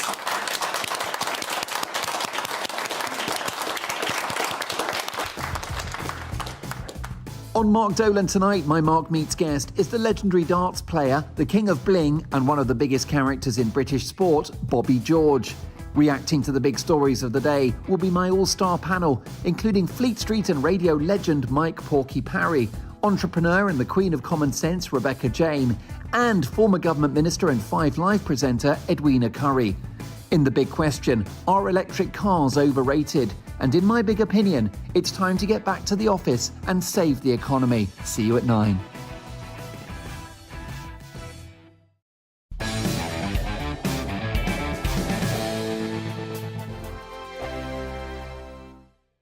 Hello, I'm Michelle Dewberry, and you can join me every weekday 6 till 7 on Jubes and Kerr. Me and my panel will get stuck right into the day's events, and I can tell you, in fact, I can warn you, expect some robust debate, some strong opinions and perspectives from both sides of the fence. It's about you at home as well. I love to read out all of your comments, or at least as many as I can. So join me, Michelle Dewberry, Monday to Friday, 6 till 7 on Jubes and Kerr. On radio, they call it the drive time slot, 4 p.m. until 6 p.m. as listeners head home. It's that part of the schedule when the dust of the day's events begin to clarify, and we try to make sense of it for you. Brazier is drive time for radio and TV. It's fast, it's punchy, it's opinionated, there's a Brazier angle and a little bit of levity. That's the question. That's 2 questions, actually. That's Brazier, Monday to Thursday, 4 till 6 on GB News. Hello, I'm Patrick Christie's. And I'm Mercy Moroki. Make sure that you join us Monday to Thursday, 10 a.m. until midday, right here on GB News for To The Point.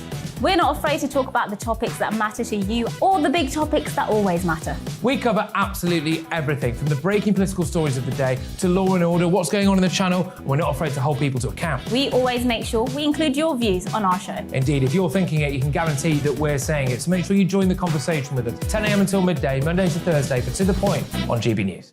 I'm Dan Wootton. Join me Monday to Thursday from 9 to 11 for the feistiest and most fun news debate on TV, where free speech reigns. I'll bring you a sharp take on the day's biggest stories, bombshell newsmaker interviews, and A-list guests. And I guarantee you, no spin, no bias, no censorship, and no reason to go to bed. That's Dan Wootton Tonight, Monday to Thursdays from 9 on GB News.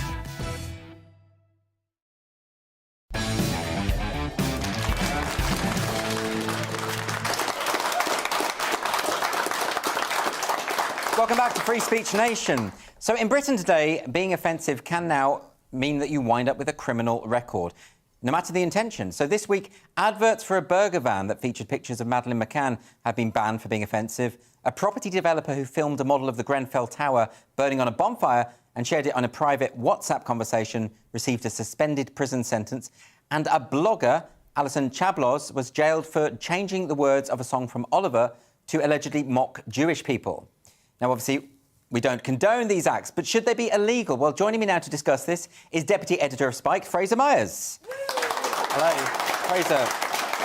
This is really interesting to me because so often when it comes to free speech debates, often the people who are targeted have said something and it's been misinterpreted. And you have to explain to people, no, they were joking, they weren't actually being racist, that Jimmy Carr doesn't actually think it's great that lots of people died in the Holocaust. You have to do that whole explanatory thing. Yeah. In this case, we might be dealing with people who aren't very nice saying unpleasant things. Is that right? That's right. I mean, you're right to point out that censorship in Britain has become so wild that people are getting caught out for expressing mainstream views. They're getting caught out by the law, they're being cancelled, or they're facing some other, quite unfair consequence for saying something pretty benign a lot of the time, or just having a view that is slightly unwoke.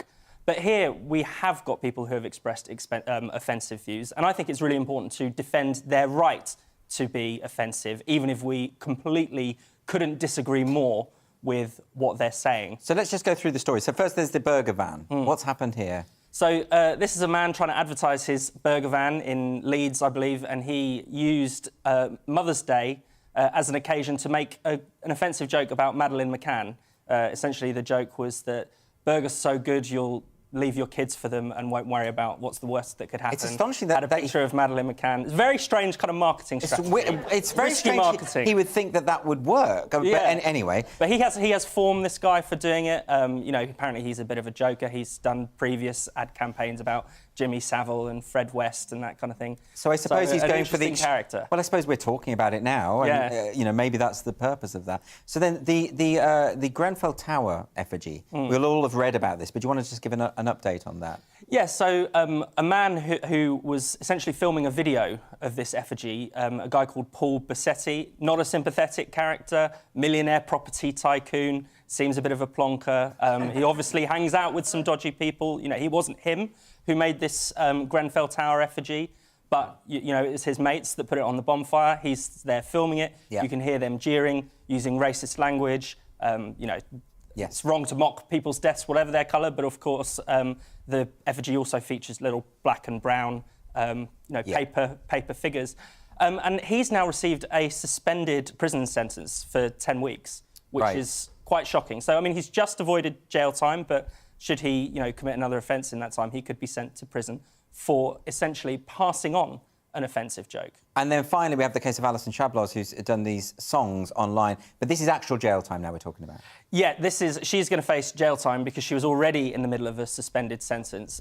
So Alison Chablos is a kind of singer-songwriter who does anti-Semitic parodies of songs. A very strange character. This is the second time she's been caught up in the law. Previously, she was found guilty of basically... All of these cases are to do with grossly offensive messages. Yeah. So previously she said that the Holocaust was like a theme park and she put that into one of her songs. This time she changed the lyrics of I've got to pick a pocket or two to something I won't say because it's quite racist.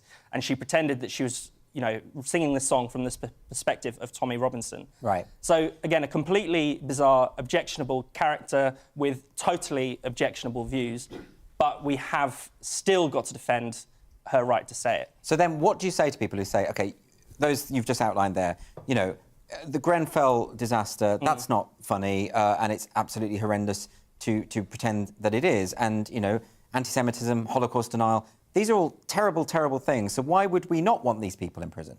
Well, you're right. These are terrible things. There's no point saying that it's funny. There's no point pretending that this stuff is going to advance our understanding of the world, that it's going to add to the debate on these issues or anything like that, which are often, many of the defences that people put forward for free speech. The reason we need to hold the line on this is because offence is subjective, and as soon as we give an inch to the government or to others who would like to prosecute people for offensive speech, then we have no leg to stand on. If we don't defend Alison Chablos and Paul Bassetti, then what right do we have to say, why we should have gender-critical feminists speaking their minds? Because there are people out there in the state or in society more broadly who find those views as abhorrent and offensive as something like Holocaust denial or out-and-out racism. Yes. These things are subjective, and that's why we don't want the government or anyone with power to be deciding what we can and can't say and what we can and can't hear. So it's about legal precedents and the dangers of that. I mean, one of the examples that is often given is that of Count Dankula, who was the Scottish YouTuber who created a comedy video in which he taught his girlfriend's pug dog to do a Nazi salute, and then he ended up with a criminal record, £800 fine, and, I know him, he's a very nice guy, not remotely anti-Semitic, not remotely racist, but he got... So there's an example of a joke that was misinterpreted, and he gets a prosecution, but it was prosecuted under the same legislation that would see an actual anti-Semite. Yeah. So in a sense, the conflation of these things is too common. Absolutely, and that's a really good example because what I actually did find the Nazi pug joke funny, and there's a lot of people who did. But when you read out, that what was said in a courtroom, it suddenly is a lot less amusing when it's said dryly by a prosecutor. Yes. And so you kind of almost lose that defence.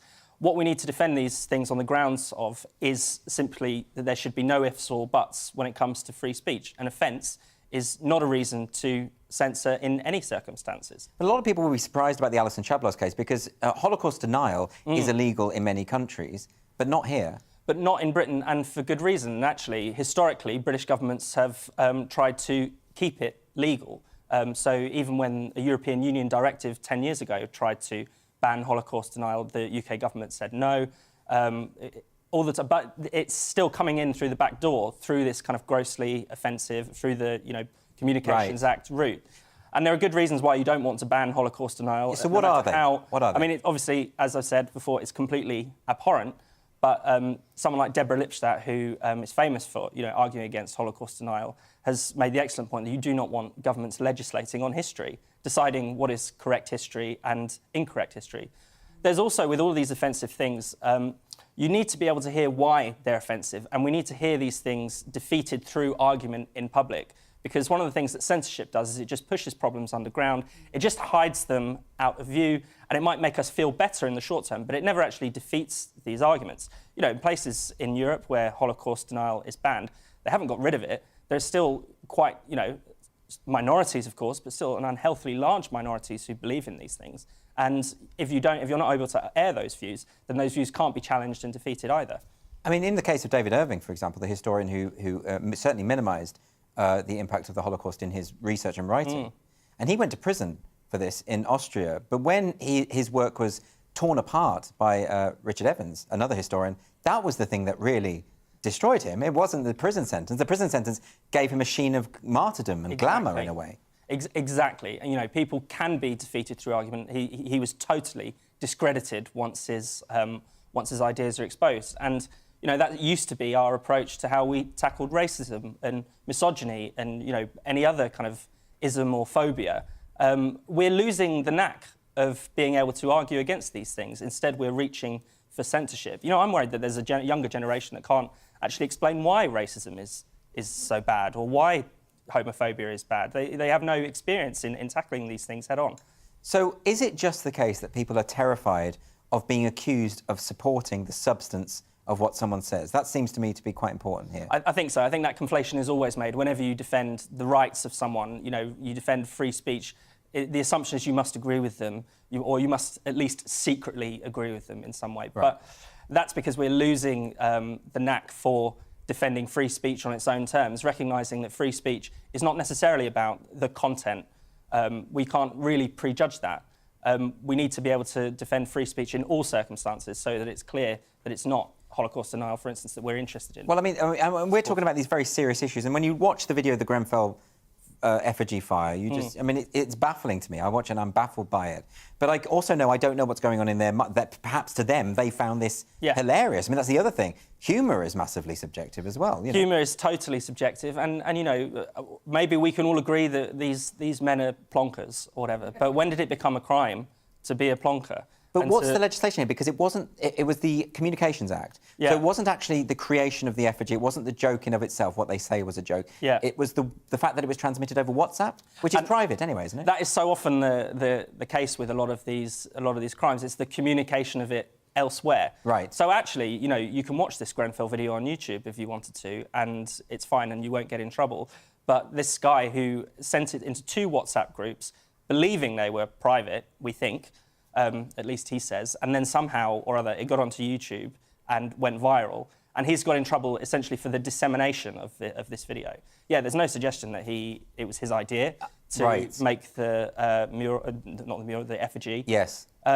So that's how the law kind of works. But even if it had been his idea, I would still be nervous about someone going to prison for making an effigy or things they said. Absolutely, because, you know, it's not long before... I mean, we've already had Culture Secretary Nadine Dorries boasting about how her laws would have stopped Jimmy Carr from telling his, you know, racist joke on Netflix, or what she perceived to be racist joke. Yes. She wasn't suggesting he should go to prison, but at the same time, you know, it's quite clear that humour is being clamped down upon. Humour is always going to be subjective. Yes. Humour always needs to have an element of controversy as well. You know, it should upset right-thinking people in a lot of sense. And isn't this just going to get worse now with the online safety bill? 100 times worse, but I think there's going to be a lot more sort of pre-censorship. A lot of things are going to get taken down a lot more quickly.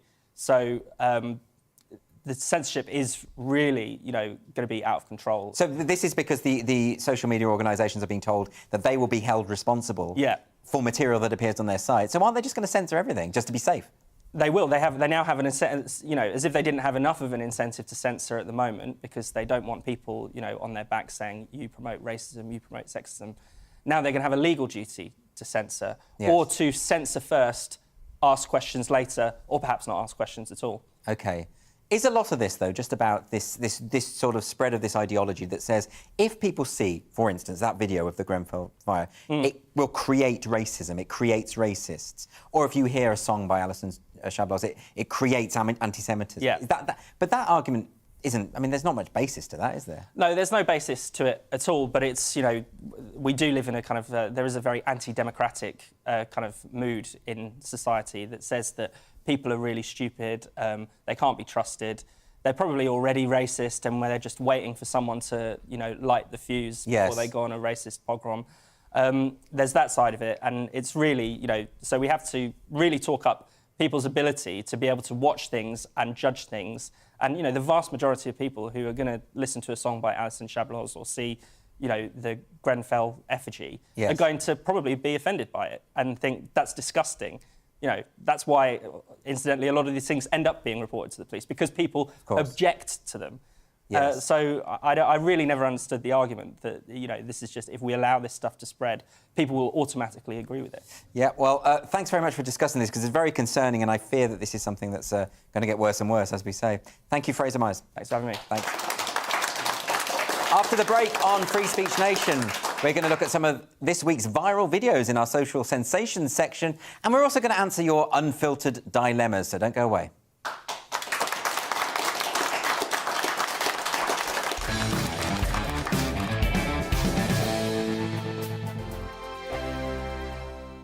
Hello, I'm Michelle Dewberry, and you can join me every weekday 6 till 7 on Jubes and Kerr. Me and my panel will get stuck right into the day's events, and I can tell you, in fact, I can warn you, expect some robust debates, some strong opinions and perspectives from both sides of the fence. It's about you at home as well. I love to read out all of your comments, or at least as many as I can. So join me, Michelle Dewberry, Monday to Friday, 6 till 7 on Jubes and Kerr.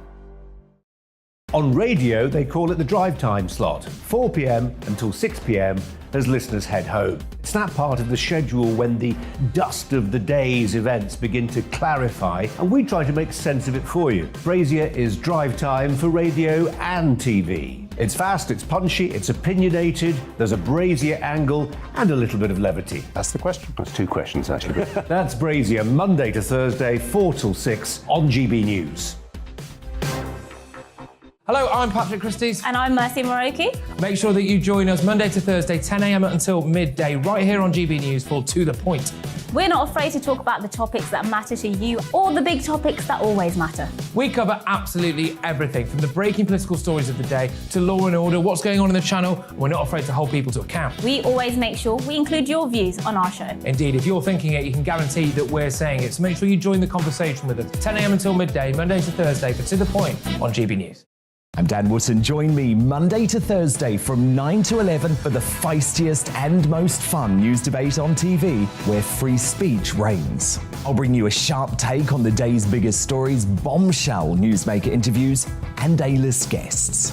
And I guarantee you, no spin, no bias, no censorship, and no reason to go to bed. That's Dan Wootton tonight, Monday to Thursdays from 9 on GB News.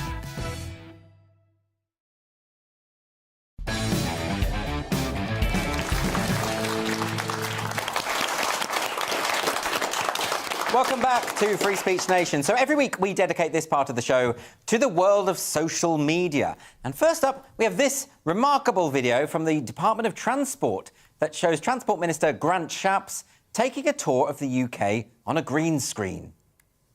Okay, rolling. I want to tell you about a great offer coming to you. It's the Great British Rail Sale, offering over 1 million advance tickets to passengers with up to a massive 50% off. Why not take a trip to Edinburgh to take in the sweeping views from Arthur's Seat? Or if it's sea and sand that you want, well, head to Cornwall with its stretches of beautiful sand and crashing waves. Or visit the Lake District, the land of dancing daffodils and full of love from Wordsworth's paradise. Or come down to London for a bit of retail therapy. You know, we've had 2 years of living life virtually. It's time to get real and visit our beautiful country. And cut. Where's he going? God love him.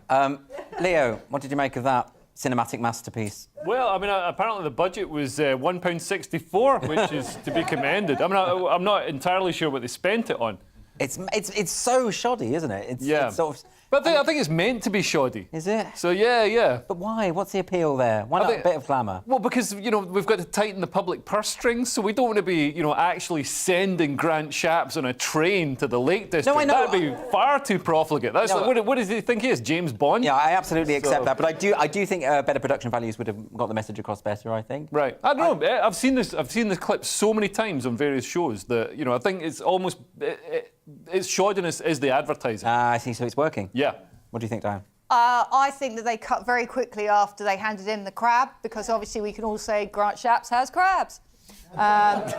So they clearly cut that very quickly. I am blown away. I don't feel comfortable that a minister of our government can behave in such a manner, because that would suggest that I could be a minister of our government, and I don't think that's a good plan.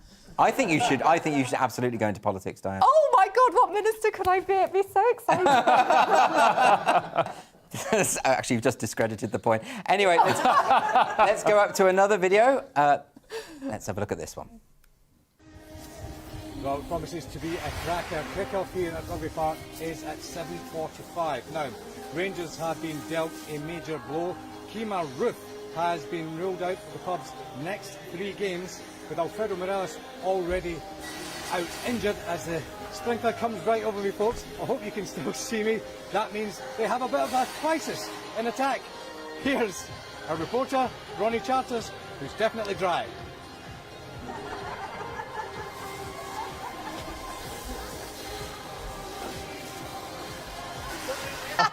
So that video is from STV. That's your national broadcaster, isn't it? That is, Scotland? yeah. SNP TV. Oh, is that what it is? Yeah, because they're really soft in the SNP. Because the SNP, I mean, this might be unrelated, but the SNP spend a lot of money advertising on STV. Is that right? Yeah, so they never get hauled over the coals. But I just admire the optimism of somebody in Scotland using a sprinkler on a football pitch. It's going to rain. Don't worry. We're going to get enough moisture into this grass. I did wonder what the purpose of that was and what it was there to, What do you think, Diane? Did you enjoy that? I thought it was sensational. I love the fact that he just kept on with his job. Yes, he did. Delivered all the information, put a cheeky little line in at the end, and he's clearly absolutely sodden, the poor man. I think it's delightful. But I love the fact he's smiling all the way through. No, consummate professional. I mean, he kept going. Because those sort of things, live TV is tough. Right, it is tough, but that kind of thing. I know. I've only had one sausage roll. That is how tough live TV is. You've only had one sausage roll. Well, it's like, were I at home, I would have had 6. So yes. Yes. Well, look, let's have a look at one more video, and this is a video that blew up on Chinese social media, describing the situation in the city of Shanghai following a 5-week lockdown. This clip features citizens complaining over the conditions they find themselves in thanks to the lockdown. They criticise the authorities for the lack of medical supplies, food, and water. Let's have a look.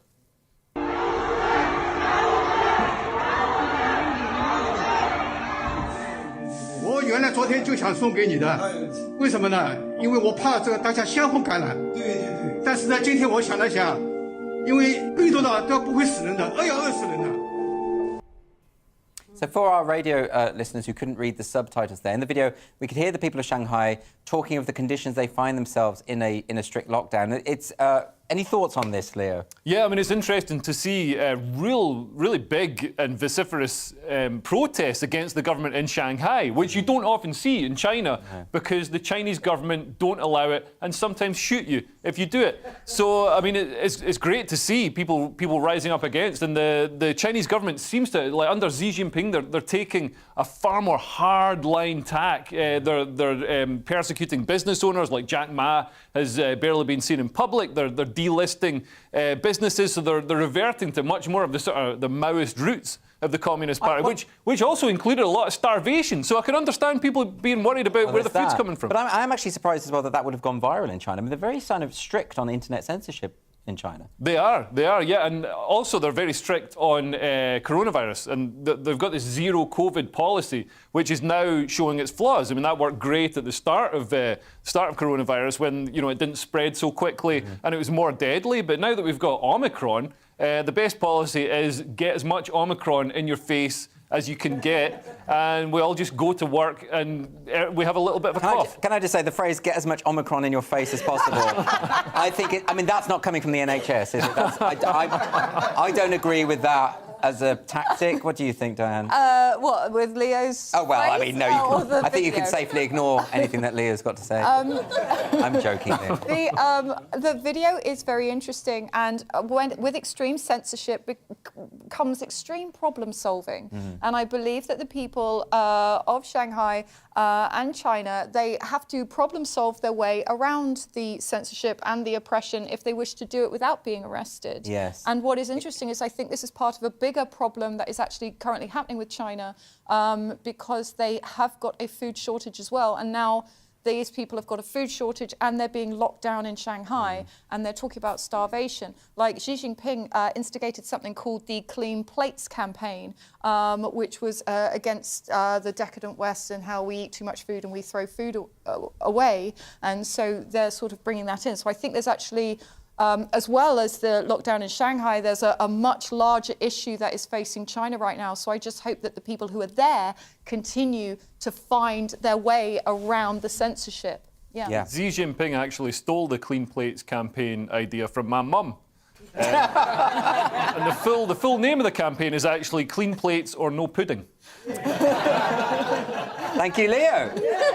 Now it's the part of the show where we talk through your unfiltered dilemmas, and week in, week out, you send me these dilemmas and we give you the answers, and they're always they're not very helpful normally. I'll be honest. So this week I'm hoping for some proper, because you're wise, Diane, I think you'll be able to come up with some good answers here. So this is our first dilemma. It's from someone who's anonymous. Last night I fell asleep in a club toilet. So I can see why the anonymity is happening here. Last night I fell asleep in a club toilet only to be woken up at 5 a.m. by the bouncer. He was very sympathetic. ordered me an Uber, and even gave me his less than flattering giant puffer jacket. Aww. When I arrived home this morning, ringing the doorbell at 7 a.m, my missus was not so sympathetic. How can I make it up to her? I feel quite bad that you criticised his puffer jacket. I mean, this is someone who was helping you out. Do you have any thoughts on this, Diane? What would you... Well, I mean, good grief. When you are in a relationship and you decide to go out to 5 a.m, one must question, how is the relationship going in general? Well, yes, but to be fair, I don't think he intended to go out to 5 a.m. I think he passed out in the toilet and woke up at 5 a.m. So I think that's... So it's excessive consumption. Now, you see, if my husband didn't return home until 5 a.m, I would actually be in panic mode. I would be driving to the pub. I'd be finding out where he was. I'd be looking for him. Yeah, I'd rather get him But you're back. married, aren't you? At this point, Yes. it's just... You know, he's gorgeous. Have you seen him? Oh no, I know he's gorgeous. No, I would have thought that after what would you feel the same way, that you would go out and find and search for your partner? Yeah, I probably would, but my partner's not a man in a puffer jacket. So, right, okay. But I think what's interesting here is the Uber was ordered at 5 a.m. He didn't get home until 7 a.m. That's more suspicious. I think if you live in Carlisle, you shouldn't be going out in Penzance. So no, that's the most suspicious. Where is the missing time? In fact, I'm going to put my neck out. I don't believe you, whoever sent this in. I think this is a lie. I think there was something else going on. Yes, but I've been horrendously hungover before in a cab, and I must say that before going home, you don't wish to get home and then throw up straight away. So they may have stopped for a McDonald's breakfast. Yes, he may be trying to sort sober. of bed it down. Sober up. Yes. So he can walk in and say, "What's your problem?" Hey! Yeah. Okay. Interesting. Okay, we've got another one here. So this is from someone we somehow missed last week. This was sent in last week. This is Jim. Jim says, "Should I come out and self-declare as a fire engine? My pronouns are Nina." Now, I don't think I've no truck for this kind of mockery.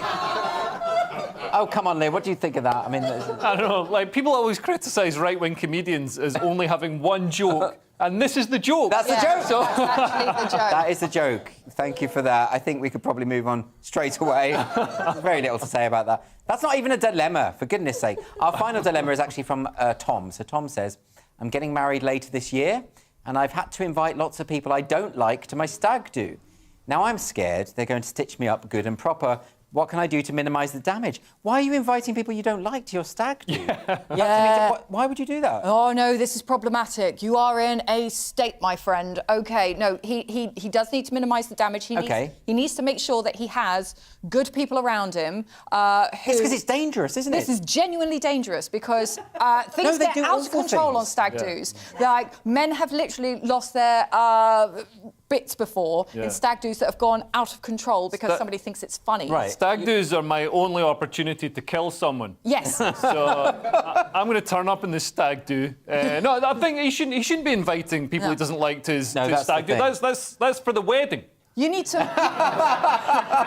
you need to grow a spine, and you need to turn around, and you need to shift the stag do, or you need to just cancel some people. You need to just grow a spine, cancel them. I don't understand the stag do thing. Why do people feel compelled to have a stag do when all it is that you're worried all night about what terrible thing is going to be done to you, and they're making you drunk so that you can't resist? I mean, it sounds like a form of torture. It sounds dreadful. It really is. Why don't we just get rid of them? Well, no, I think that if you have the right friends, you can have a brilliant one. Okay. But if you are just friends with a bunch of idiots and jerks, you're going to have a terrible one. He's got to grow a spine, and he's got to cut the people because he does not want to wake up. It's going to be 5 a.m. He's not going to be in an Uber with a puffer jacket. He'll be in Alaska or something. Yeah, it's going to be horrible. He's going to have all sorts of things written across his face in Sharpie, especially if the wedding is the next day. Well, very good advice there from Diane Spencer. I knew you would be able to provide us with your wisdom.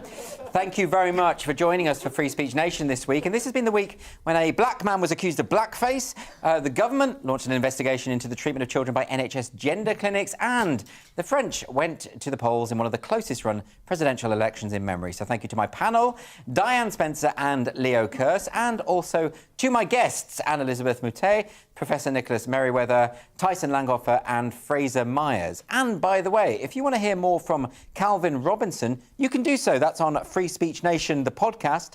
The full interview is live now. You can access that wherever you usually download your podcast, or you can see that on YouTube as well. And if you would like to join us live in the studio and to be part of our wonderful audience, you can do that. Please go to www.sroaudiences.com. That's sroaudiences.com. You can apply there, come along and join in the fun. So stay tuned now for the brilliant Mark Dolan tonight. That's next. And don't forget that Headliners is on tonight at 11 o'clock. That's the late night paper preview show with comedians. Thanks for watching Free Speech Nation. Goodbye. Looking ahead to tomorrow's weather, and the UK is looking dry for many with a touch of frost in prone spots in the north and west. Let's take a look at the details. In the southwest, Monday will get off to a fine start with plenty of sunshine. Maximum temperatures will be lower than of late though, with highs around 14 Celsius. In the southeast, there will be some sunshine at first, but also patchy cloud. After a dry start, a few showers are possible later. Central and eastern parts of Wales are set to start the day quite cloudy. Elsewhere, though, it will be a mostly sunny morning. Whilst the West Midlands will be quite cloudy at first, in the northwest of England there should be plenty of sunshine. It'll turn cloudier later, though, as some showers move in. You can see some showers are likely in the northeast from early on in the day. These will become more widespread as we head through the morning, with some heavier bursts likely. A few showers are likely, particularly for eastern parts of Scotland first thing tomorrow. Western parts will stay dry through the day with the best of the sunshine too. Meanwhile, over in Northern Ireland, it'll be cloudier than recent mornings, though it should stay dry. Some bright or sunny spells should develop with highs around 12 Celsius. The showers across England will become more widespread as we head through the morning, but it will generally be less blustery than recently. And that's how the weather is shaping up during tomorrow morning.